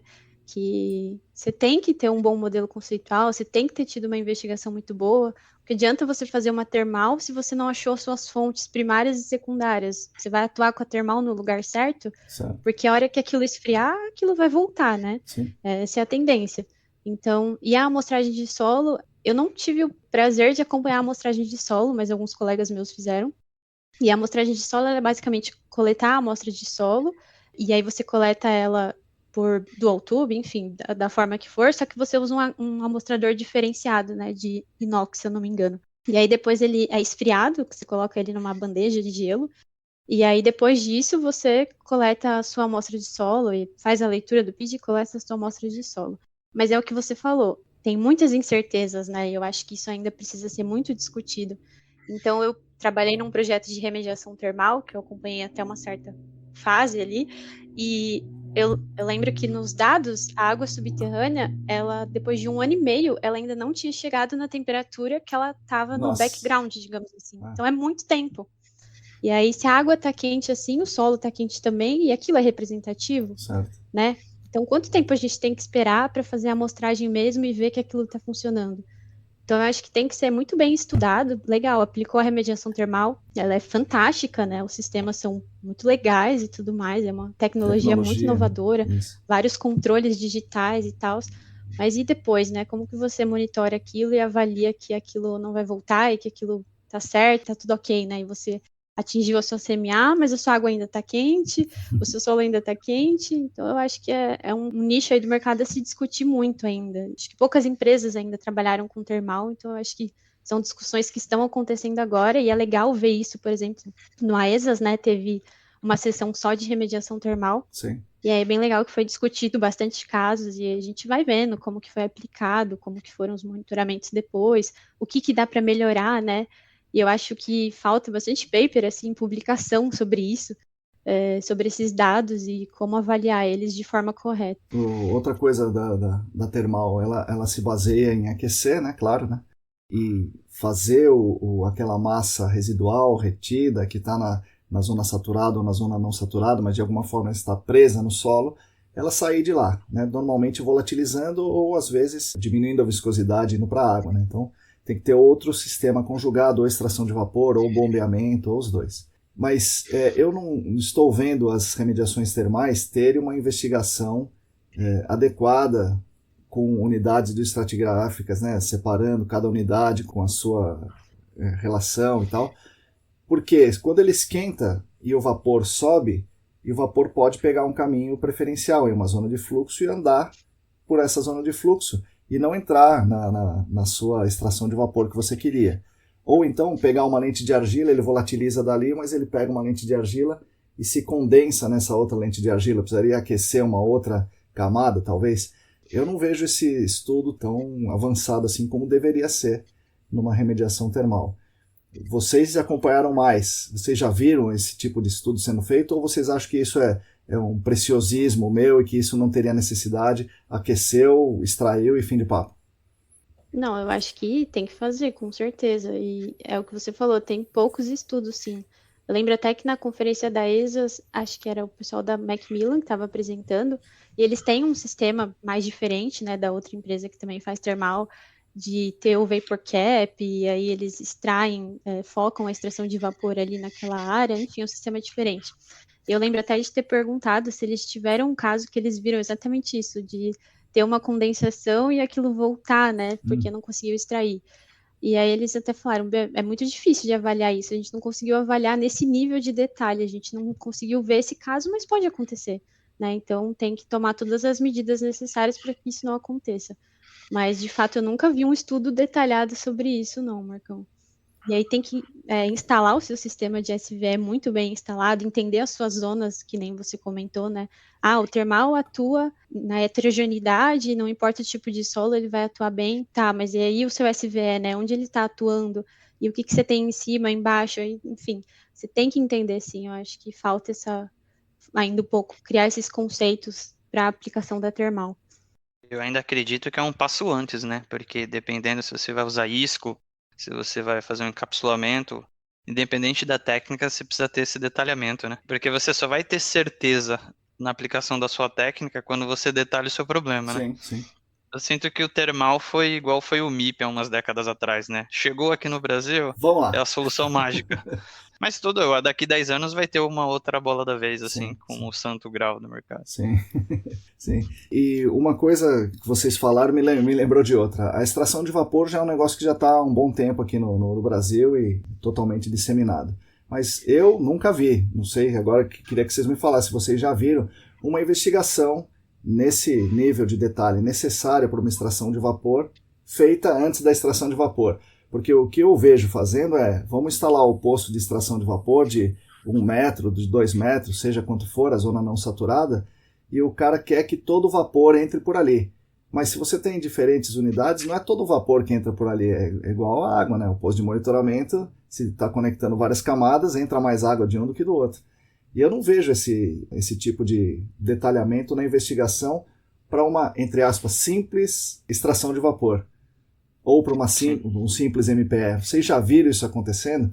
Ou, novamente, vocês acham que isso tem que ser feito ou também é um preciosismo excessivo aqui do professor?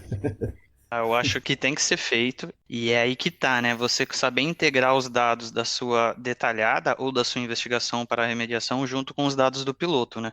Porque eu acho que o piloto vai dar essas respostas, né? E dependendo da sua heterogeneidade, por que não fazer mais de um piloto na sua área? Para você ter uma resposta de cada aterro ou de cada camada. Eu acho que o cara já faz o piloto desconsiderando as camadas. Aí o resultado que é do piloto, ele conectou tudo, tanto na extração quanto na observação.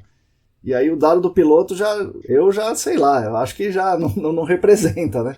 Depende da técnica, se você vai usar um dreno horizontal só pela questão dos vapores, mas se você for por uma opção mais MPE, mais Sim. DPE, aí realmente você vai precisar ter esses dados na ponta da caneta para executar o seu piloto e dimensionar a sua remediação. Para executar Ou o até piloto, né? Antes do piloto. executar o piloto. Isso. Ou até a resposta do piloto vai ser que não é aplicável também, né? Mas é bem isso que você falou. Quando você não está trabalhando com dreno horizontal, você está com um DPE ou um MPS, as variáveis são muito maiores, porque você está no fluxo multifásico, né? E quando você está no multifásico, tem mais camadas hidroestratigráficas, tem mais interação lá embaixo no poço. Mas, assim, realmente, cada caso é um caso, né? Eu já vi pilotos bem detalhados e já vi pilotos com mais, até por limitação de espaço, mais receita. Você já viu, Tamara, algum estudo mais sofisticado assim para fazer o piloto? Não, Marcão, nunca tive a oportunidade de acompanhar, não. Inclusive até a pós de remediação do Senac que eu vou fazer justamente para entender melhor toda essa dinâmica, né? E até poder aplicar melhor nos projetos que futuramente eu vou desenvolver aí de remediação. Mas eu Legal. nunca vi. Eu fico preocupado também com bombeamento, sabe? A gente faz uma barreira hidráulica desconsiderando também as heterogeneidades, as camadas. E a barreira hidráulica a gente não sabe o que está fazendo, né? Ela está puxando mais de uma camada do que da outra. Será que ela está sendo efetiva, né? Então isso também me preocupa. Sim, eu acho que precisa ter um plano de trabalho para o piloto, né? Voltando nessa questão da que você falou, pensando em extração de vapor. Eu acho que você tem que ter linhas de evidência, seja por pressão ou por análise química, para saber como a sua extração de vapor funciona naquele ambiente, né? Sim. E aí, voltando para esse tema da água, a gente tem implícito a mais heterogeneidades, né? Sim. Porque muitas vezes busca-se uma maior vazão, um maior rebaixamento. E a engenharia, nesse sentido, não é amiga da geologia. Com certeza. Vamos rebaixar então, né? Por isso que todas essas premissas precisam ser levantadas no piloto. E aí eu até volto mais atrás, precisa do piloto, né? Porque, por exemplo, a Conama 420 não é falado do teste piloto. Então, você sai de São Paulo, muitas empresas nem entendem e não pensam no teste Mas piloto. aí é demais, não querem né? comprar aquilo. Aí é Mas demais, acontece. pelo amor de Deus. E cabe aquela educação do cliente, né? De você, não adianta gastar X reais nessa fase se a gente não executar essa fase que vai vazar todo o projeto de remediação. Com certeza precisa do piloto. Eu não tinha nem pensado nisso, mas é verdade, você falou. E com certeza é verdade, né? Tem gente que não quer nem fazer o piloto, né? Aí... Então talvez isso seja uma cultura que se criou na época da remoção emergencial de fase livre. Sim. Quando existia aquele manual que era voltado para as áreas de abastecimento que falava, ó, fase livre no posto de monitoramento, você precisa ter uma recuperação emergencial. Sim. Talvez uma mutação desse conceito a gente pode ver hoje, né? O cliente precisa de uma remediação. E aí o responsável legal quer aquilo para que é uma receita, né? Sim. Daí cabe a gente contextualizar que não é por aí. Eu acho que ele quer... quando é que vai resolver o problema? Tô cansado de estudarem, né?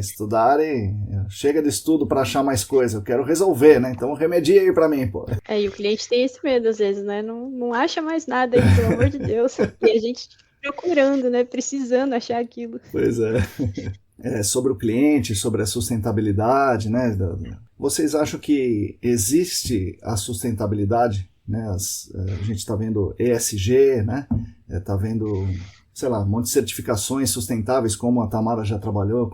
E vocês acham que existe a sustentabilidade ou a sustentabilidade dentro de um sistema em que você precisa produzir para acumular e você precisa que estimular o consumo, senão a economia não anda, e se a economia não anda, o nosso sistema não anda. Então o sistema é todo baseado na produção e no consumo. Pode existir uma sustentabilidade dentro desse paradigma? Eu acho que pode e deve, né? Eu e Felipe, a gente discute bastante isso, mais voltado para o GAC, né? Como aplicar a sustentabilidade no GAC, porque hoje a gente vê muito Nicole discutindo isso, e aí você falou do lance de ESG, então as empresas falam muito isso, e aí é uma das estratégias da Arcadis para agora, para 2021, 2023, aplicar a sustentabilidade nos projetos. Então é legal que esse tema está vindo à tona, né? Que está todo mundo falando sobre isso, que está todo mundo prestando atenção. E aí a gente tem que criar ferramentas e formas aí de aplicar isso, que é o que eu e o Fê a gente discute bastante, né? Como aplicar isso nos projetos, né? Porque é meio difícil de pensar, enfim. E aí é só uma das coisas que eu pensei, que a gente pensou aí esses dias, por exemplo, da caixa preta, né? Para projetos que eu atuo, que o Felipe atua fora de São Paulo, para você mobilizar uma máquina de alta resolução, né, é um custo, é combustível que vai ser gerado, e aí você tendo a sua caixa preta no seu projeto, você consegue diminuir aquilo. Então, eu acho que você tem que partir, assim, começou o seu projeto, você vê o que você pode aplicar no seu projeto, né? Porque às vezes uma coisa tão pequenininha que você acha que não vai fazer diferença, né? E aí crescendo essa cultura de sustentabilidade nos projetos. E assim, a gente vê que o mercado financeiro já enxergou essa oportunidade de como agregar valor usando isso. Sim. Usando uma questão ambiental, que teoricamente é nossa, né? Acho que os pilares da sustentabilidade é ter esse equilíbrio, né? Não ter uma não produção, mas na medida do possível a gente contornar os impactos com medidas, né? Eu acho que seja em projetos de remediação ou em tudo, né? Na nossa mobilização. Mas é um trabalho de formiguinha, né? Já é um desafio vender uma solução, né? Executar uma solução. Ter métrica para isso e provar, não ficar só no papel, que de fato foi de uma maneira mais sustentável do que seria há 10 anos atrás. A gente precisa estudar bem isso, amadurecer isso para pôr em prática, não ficar só um discurso.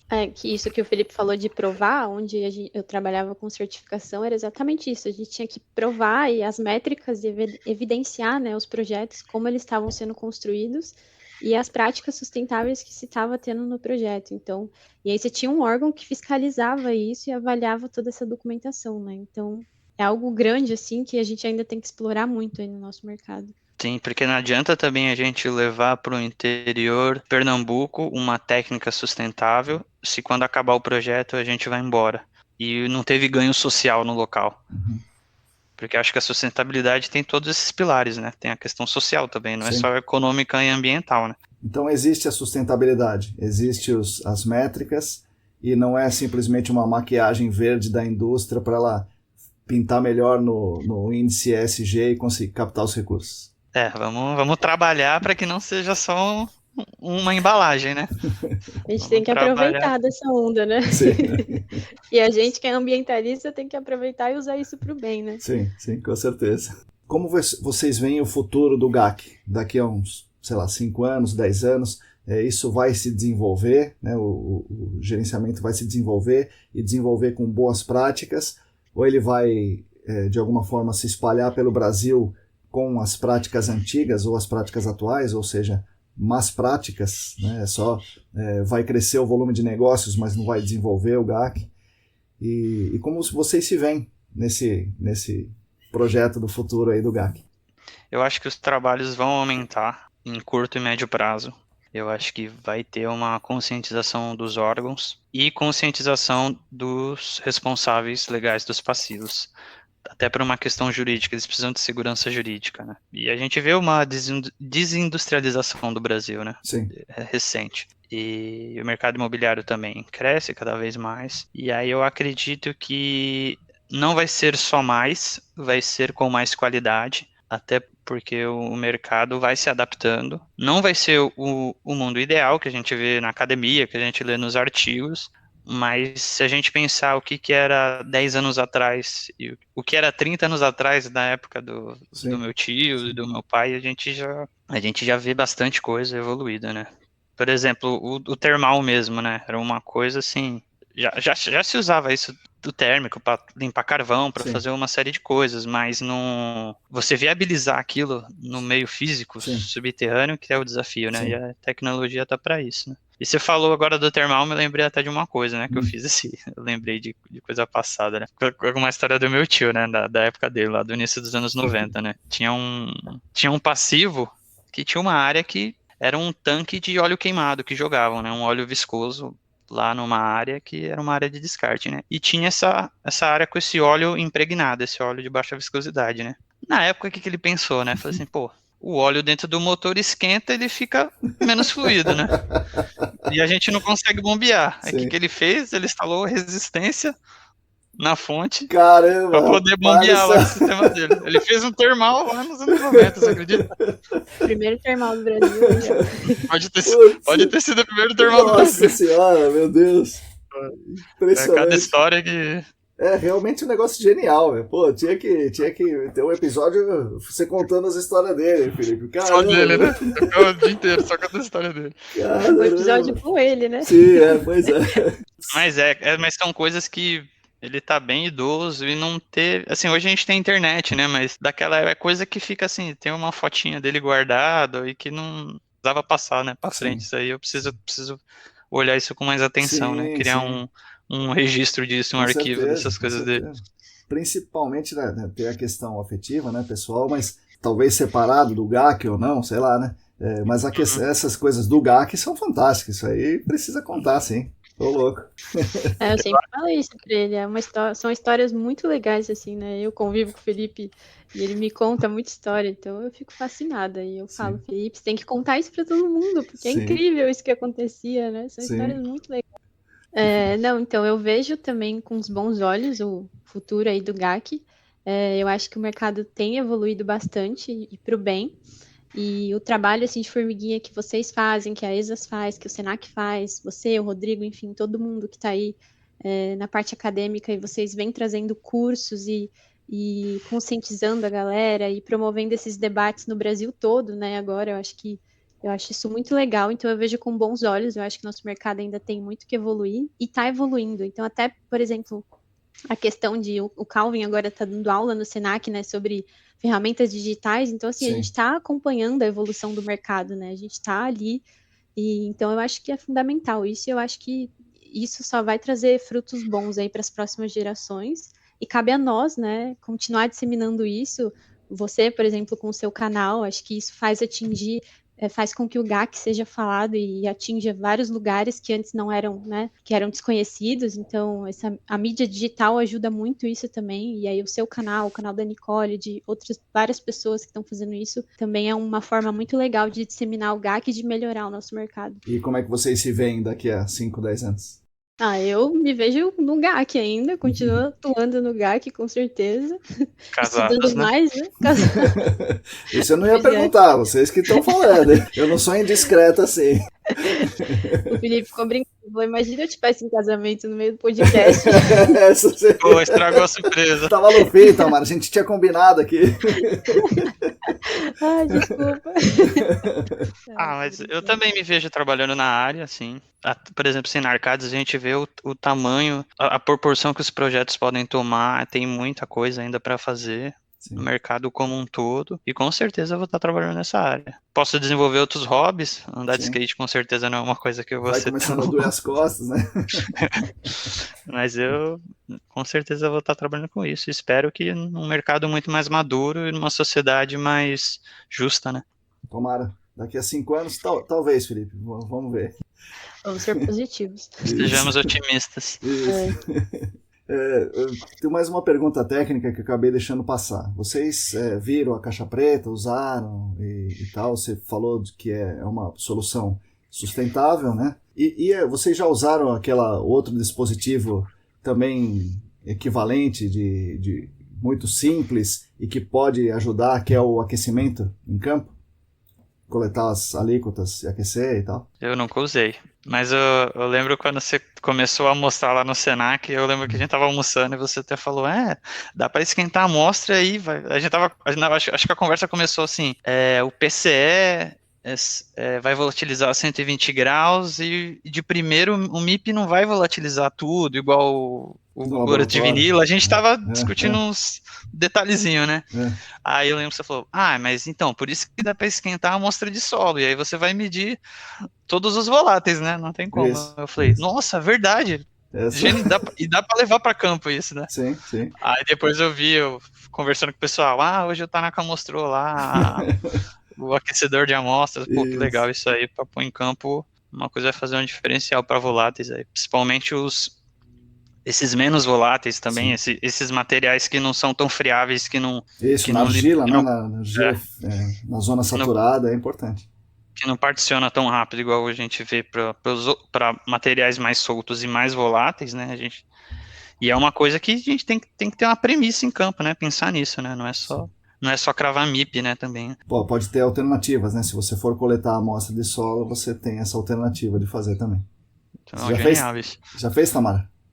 Não, nunca fiz também, Marcão, mas eu achei uma ideia fantástica. Eu vi pela primeira vez no curso da pós, né? Eu falei, poxa, esse professor é maluco mesmo, né? Ele inventa de tudo, uma marmita esquentando, vai. Acho que foi a primeira apresentação foi ali, eu acho, né? Na sua turma, acho que foi.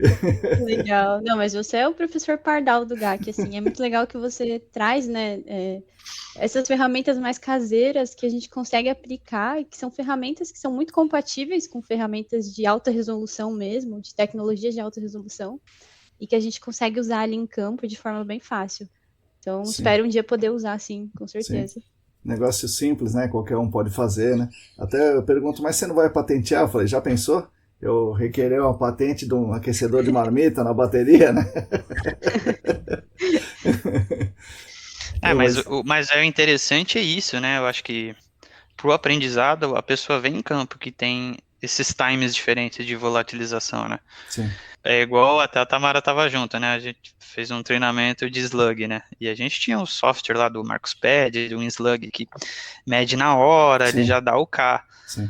Só que qual que era a minha ideia? Não, vamos fazer um ensaio medindo no NA, porque eu quero que todo mundo tenha essa percepção do nível d'água entrando no poço e medindo e entender a velocidade. Se não, só vê o gráfico, né? Só vê o gráfico na tela, exatamente. Assim, com essas, digamos, com essas alternativas, a pessoa, ela sente o que está acontecendo, ela vê o que está acontecendo, ela não está lendo numa tela. Acho que o senso crítico é maior, né, das tomadas de decisão e do que você está aplicando ali. Quando a gente fiz um trabalho longo, fazendo, sei lá, durante uns 4 meses, todos os dias, né, fazendo esse aquecimento aí. E aí, ao final desse período todo mundo que estava lá comigo trabalhando falou, nossa, mas é impressionante.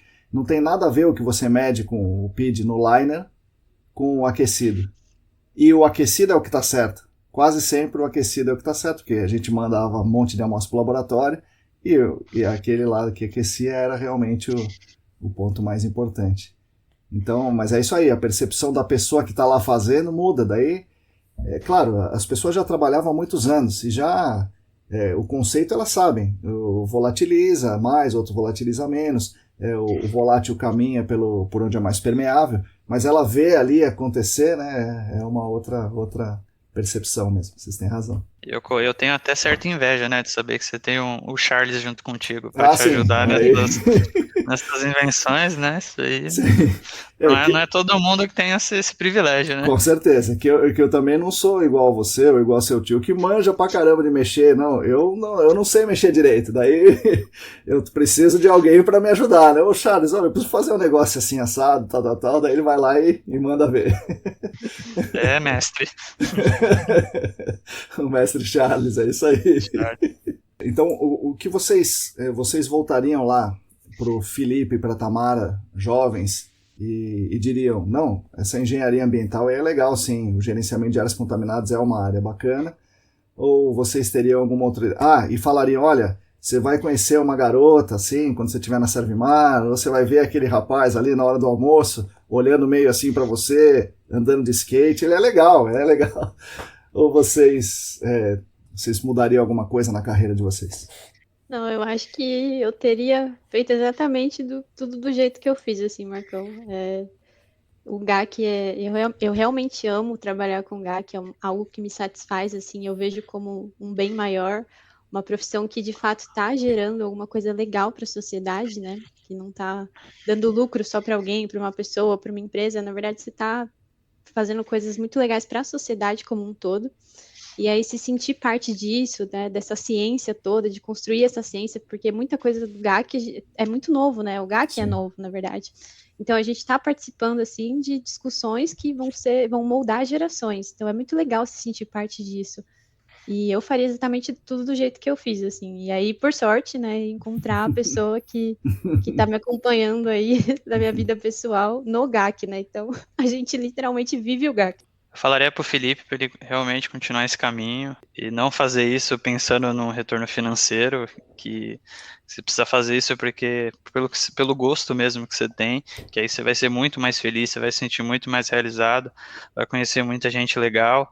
Vocês são exemplos disso, né? Não tenho nem o que falar. E ainda bem que eu fui falar com a Tamara aquele dia, né? Se tivesse um pinguinho a mais de vergonha, tinha sido ruim, né, Felipe? Deu certo, funcionou. A gente faz aquilo que a gente gosta, né? Nós três fazemos o que a gente gosta. O Felipe acabou de falar uma coisa importante. A gente não acaba trabalhando assim, não espera o retorno financeiro. De alguma forma a gente tem alguns privilégios, né? A gente pôde fazer isso, né? Eu pude fazer isso, vocês também. E vocês veem no GAC ou na engenharia ambiental onde vocês estudaram, qual era a proporção de mulheres que tinham lá?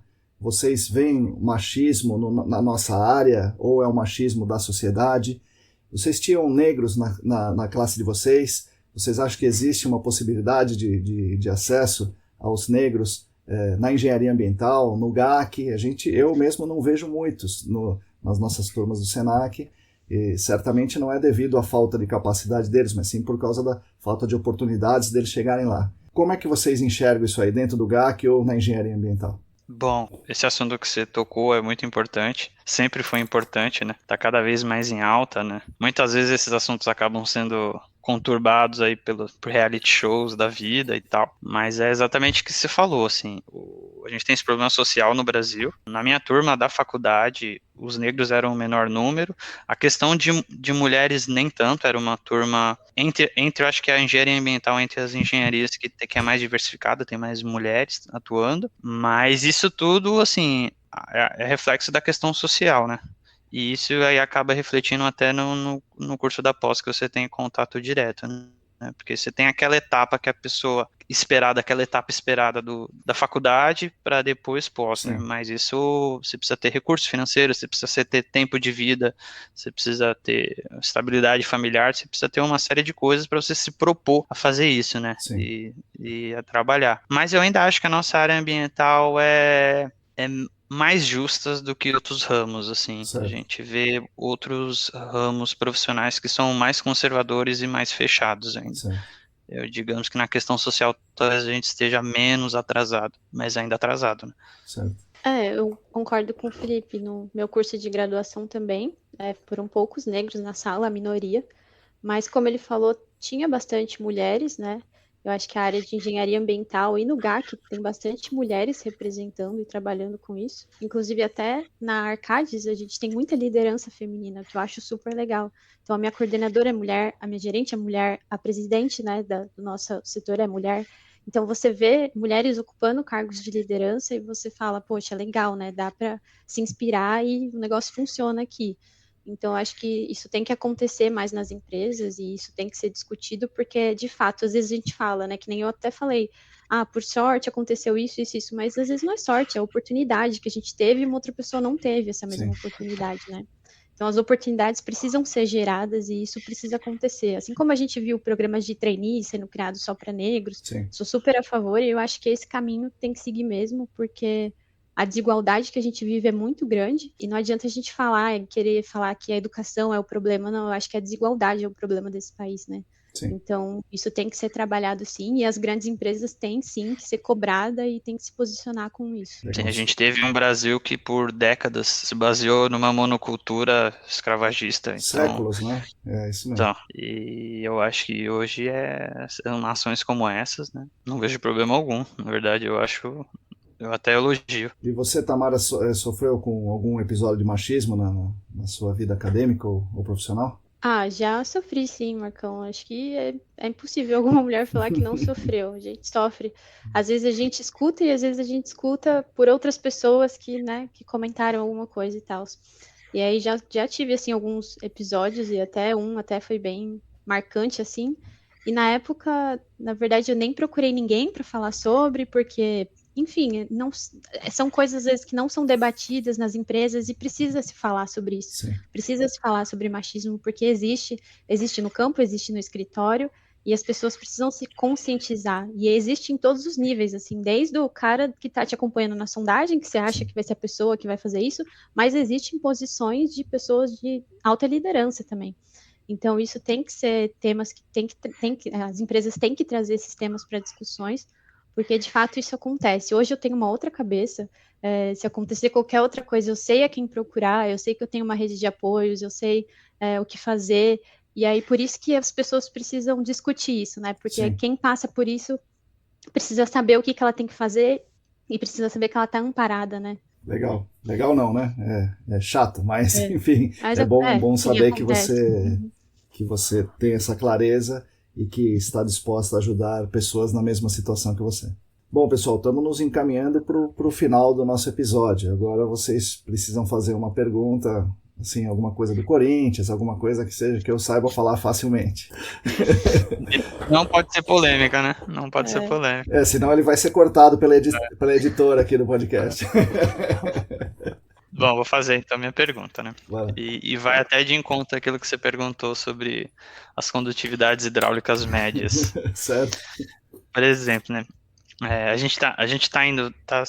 Estamos evoluindo para as investigações cada vez mais detalhadas, com amostras cada vez mais discretas, né? Levantando toda essa complexidade. Só que uma das etapas do gerenciamento de áreas contaminadas é a avaliação de risco, que é onde a gente sumariza todos esses dados e coloca dentro dos cálculos para a gente ver o risco e ter as CMAs.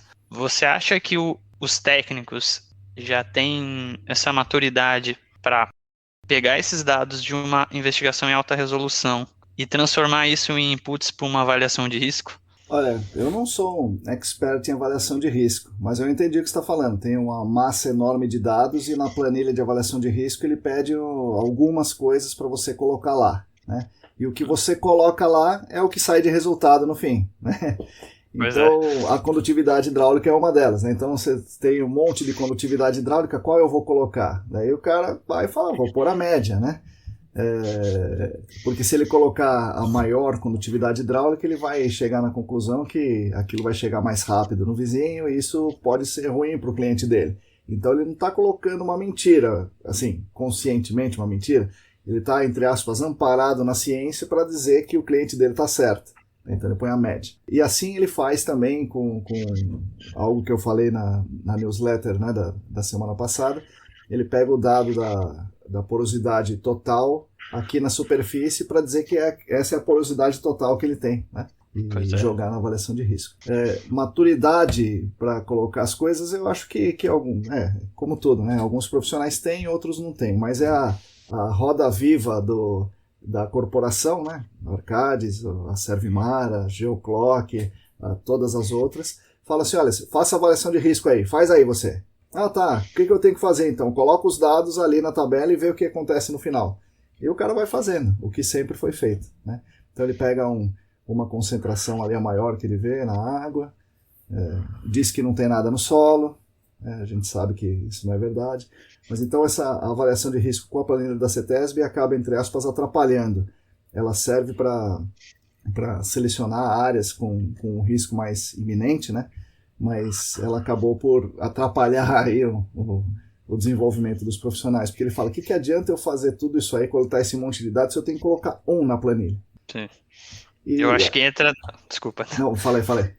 E talvez entre naquela questão do paternalismo da CETESB, né? Sim. Porque sempre foi feito disso porque a CETESB aceita. Sim. Hoje, a CETESB tem uma planilha que é para a gente usar. Sim. Só que temos muitos mais dados Sim. na nossa mão do que há anos atrás, né? E eu acho que precisa ter esse amadurecimento também como fazer a avaliação de risco com os dados em alta resolução que a gente recebe, né? Eu acho que a CETESB está preocupada com casos absurdos, né? Então, um caso de um risco muito grande que o cara está exposto ali, né?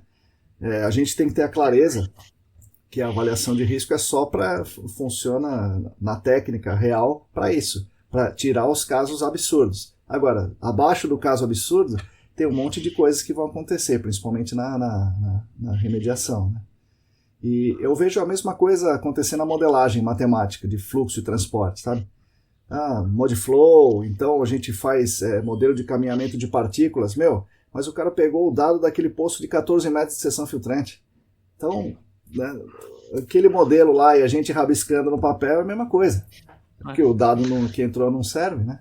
Então... É capaz que o modelador calibre o modelo, mas isso Sim. reflete a realidade? Pois né? não, ele vai calibrar, com certeza, né? O modelo acaba sendo calibrado, mas né, não tem nada a ver com a realidade. Então é isso, essas ferramentas servem para casos extraordinários, né, casos absurdos, mas como ele é feito para selecionar casos, né? Então numa escala muito grande, a nossa escala do site é pequena. Então aquele monte de dados que a gente tem serve para a gente fazer um modelo diferente da escala de modelo que é a avaliação de risco que a modelagem de fluxo e transporte prevê. Legal, obrigado aí pela resposta. Então, a maturidade, não sei se é a maturidade correta, tá, Felipe? Eu não saberia dizer. Eu acho que o cara faz no automático, o que sempre fez. Não reflete um pouco para pensar.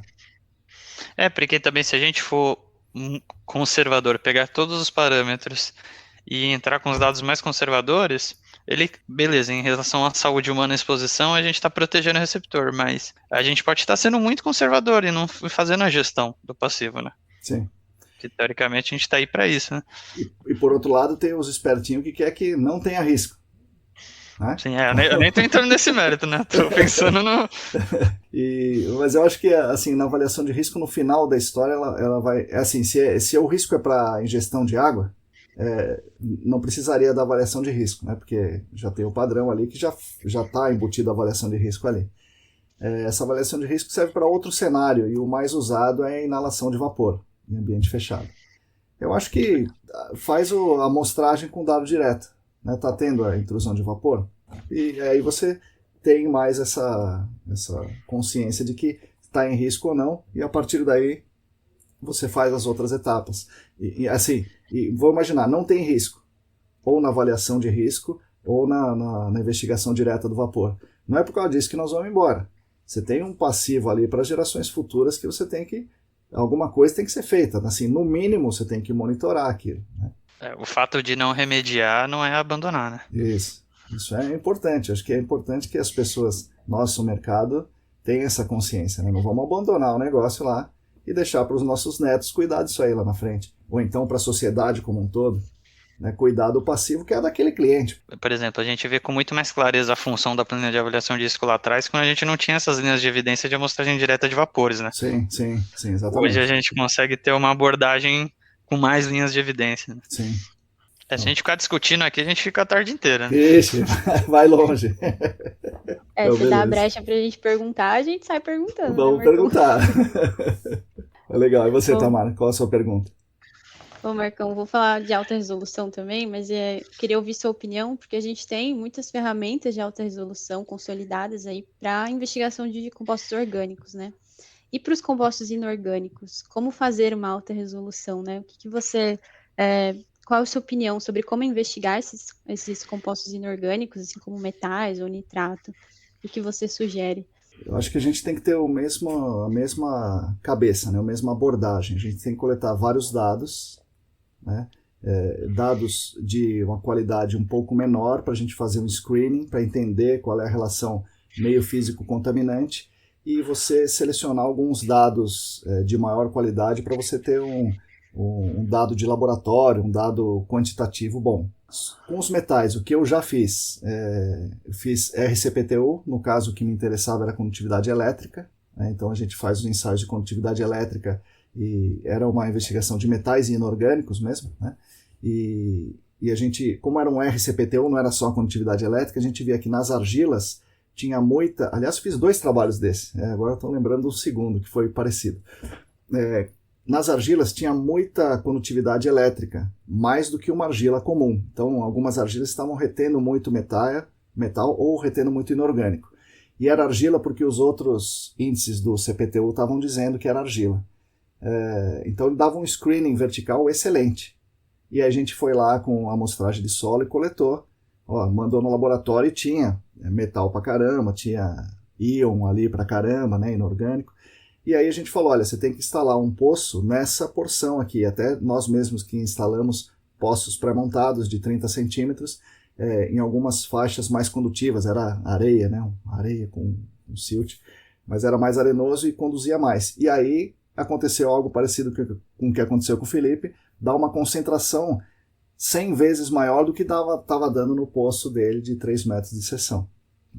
Então é possível fazer assim, tem ferramentas de tempo real como a condutividade elétrica ajudaria, mas você pode também coletar amostras de solo e, sei lá, de repente dissolver 5 ml de solo ou 5 gramas de solo em 100 ml de água e medir a condutividade elétrica, né, num Becker, por exemplo.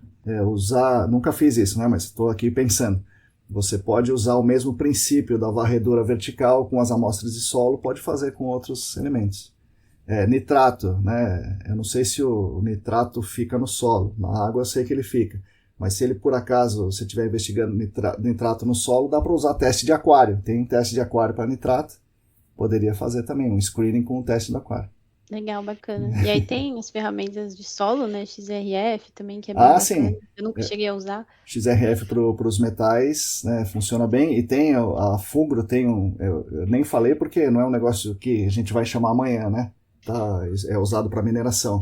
Mas a Fulgro tem um XRF no Pesocor, né, no CPTU com XRF. Então eles vão cravando ali o CPTU e vai dando o XRF, né? Vai dando quanto tem de cada metal ali. Tanaka, você já viu alguma sonda com um medidor de pH, igual de condutividade elétrica, mas na ponta da sonda, em alguma empresa? Nunca vi, mas não é um negócio difícil de fazer não, porque tem equipamentos simples de medir pH no solo, né? O pessoal da agricultura usa. Então, isso aí deve ser simples de fazer. Eu nunca vi, mas deve ser fácil. Olha aí, ó, seu tio pode fazer uma dessa aí. Nossa, pelo que você comentou, né, por exemplo, na mineração, você vê o amadurecimento do mercado, né, eles têm um XRF na sonda, né? Sim, mas os caras vão ganhar dinheiro, e muito com isso. Né? Então...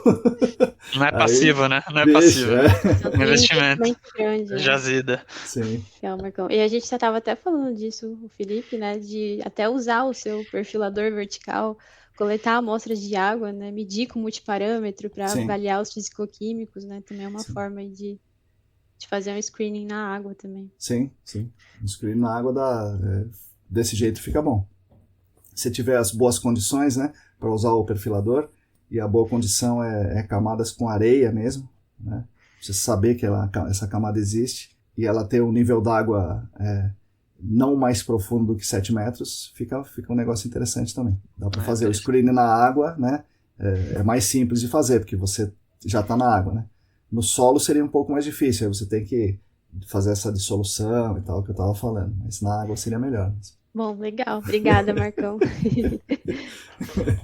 Deixar a gente pergunta mais umas 20 coisas aí, beleza. Não, mas é isso aí. Vamos agora para as palavras finais de vocês, né? Então, sei lá, alguma coisa que eu esqueci de perguntar, um recado, aquele negócio lá, Felipe, aquele que a gente combinou lá. Agora é a hora, hein? Então, é isso aí. A hora das palavras finais de vocês, então. Bom, vou começar. Queria agradecer, Marcão. É realmente uma honra estar aqui falando com você. Você é uma referência para mim, assim como para muita gente do GAC. Então, é de fato uma honra estar sendo entrevistada aqui por você e fazer parte desse projeto bacana que você vem executando.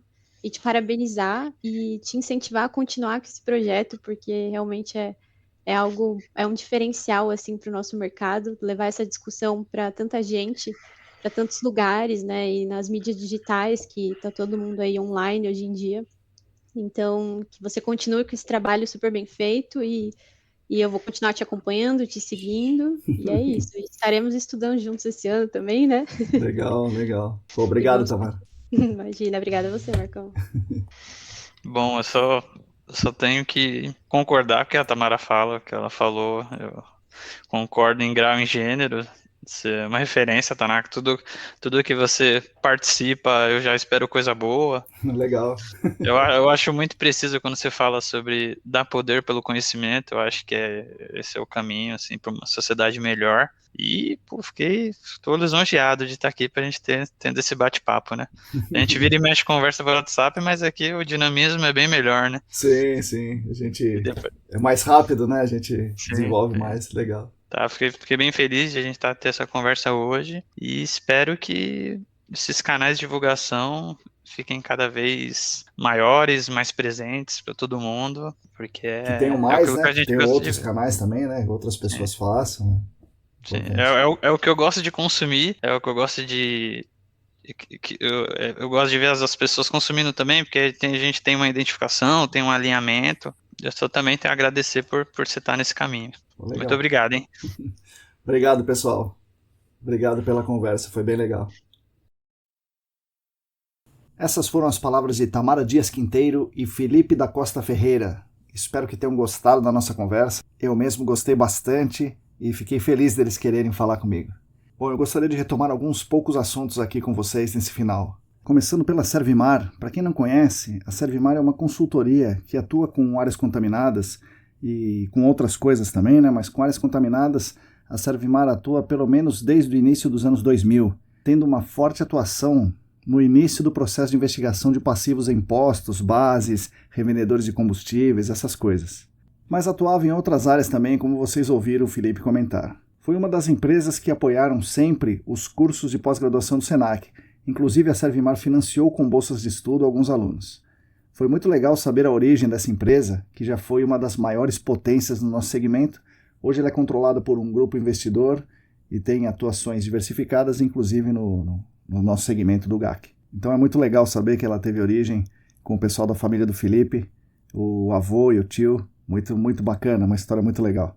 Outra coisa, o Bombinha, para quem não conhece essa função, o Bombinha era um profissional, um técnico, que ia nos sites em remediação para verificar a situação. Ele ajeitava a posição das bombas de captação, nas bombas de remediação, ou a posição do drop tube da extração multifásica, ou ele removia manualmente a fase livre com um baler ou com uma bombinha. Acredito que na última década tenha diminuído o uso desse profissional, né, dessa mão de obra, mas eu tenho certeza que pelo menos até 2010 era realmente muito comum a presença do Bombinha nos sites contaminados, né, que estão passando por remediação.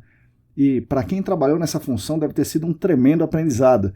Quem já foi Bombinha certamente hoje conhece muito de remediação de sistema e acho que deve estar ajudando as consultorias por aí. Um profissional bem requisitado e bem importante nas consultorias de hoje. Bom, sobre alta resolução, eu gostaria mais uma vez de lembrar que alta resolução não é sinônimo do uso de equipamentos de aquisição de dados em tempo real, como o CPTU, como o MIP, como o OIP, mas alta resolução é uma forma de pensar a investigação. Eu já falei isso diversas vezes, mas não custa relembrar, ainda mais nesse episódio que falamos tanto sobre isso aí, né? Outro ponto, calcular a condutividade hidráulica média é uma coisa que não faz muito sentido. Primeiro porque calcular a média de dados que variam em ordens de grandeza, essa média não vai representar o fenômeno. Segundo, porque se tem variação em ordens de grandeza, os postos de monitoramento e as condutividades hidráulicas obtidas nesses postos de monitoramento não estão medindo a mesma unidade do estratigráfica.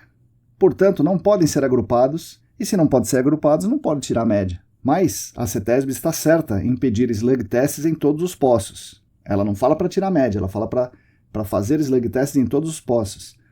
Até para que o consultor perceba que os dados não conversam uns com os outros. E isso deve ser levado em conta nas discussões. Se você tem poços com a condutividade hidráulica 10-4, outro com 10-6, você não pode juntar isso no mesmo pacote, né? Então você tem que saber que existe essa diferença de condutividade hidráulica e para isso você tem que fazer slug test em todos os poços. Nesse ponto a CETESB está certa, na minha opinião. E finalmente, sobre o cálculo de risco e padrão de potabilidade, eu falei uma coisa que não está totalmente certa. Eu prometo trazer esse assunto novamente no próximo episódio. Me lembrem disso, por favor. Mais uma vez, obrigado a todos por me ouvirem. Obrigado ao casal pela conversa. Foi muito agradável. Desejo também muitas felicidades e muito amor para eles. Agradeço também aos apoiadores do canal que possibilitam as minhas pesquisas semanais aqui e também na newsletter. Nós da ECD Training, junto com vocês, continuaremos lutando por um mundo melhor e mais justo para todos e para as futuras gerações. Sigam a gente no YouTube, Facebook, Telegram, Instagram, assinem a nossa newsletter e fiquem conectados. Somos agora em 266 assinantes da newsletter, 259 membros no canal do Telegram, 625 inscritos no YouTube, 487 seguidores no Instagram e agora 32 colaboradores no Apoia-se. Se você quiser e se você puder, contribua financeiramente com a gente. Entre no site apoia.se/ecdambiental. A todos vocês, muito obrigado e até a semana que vem.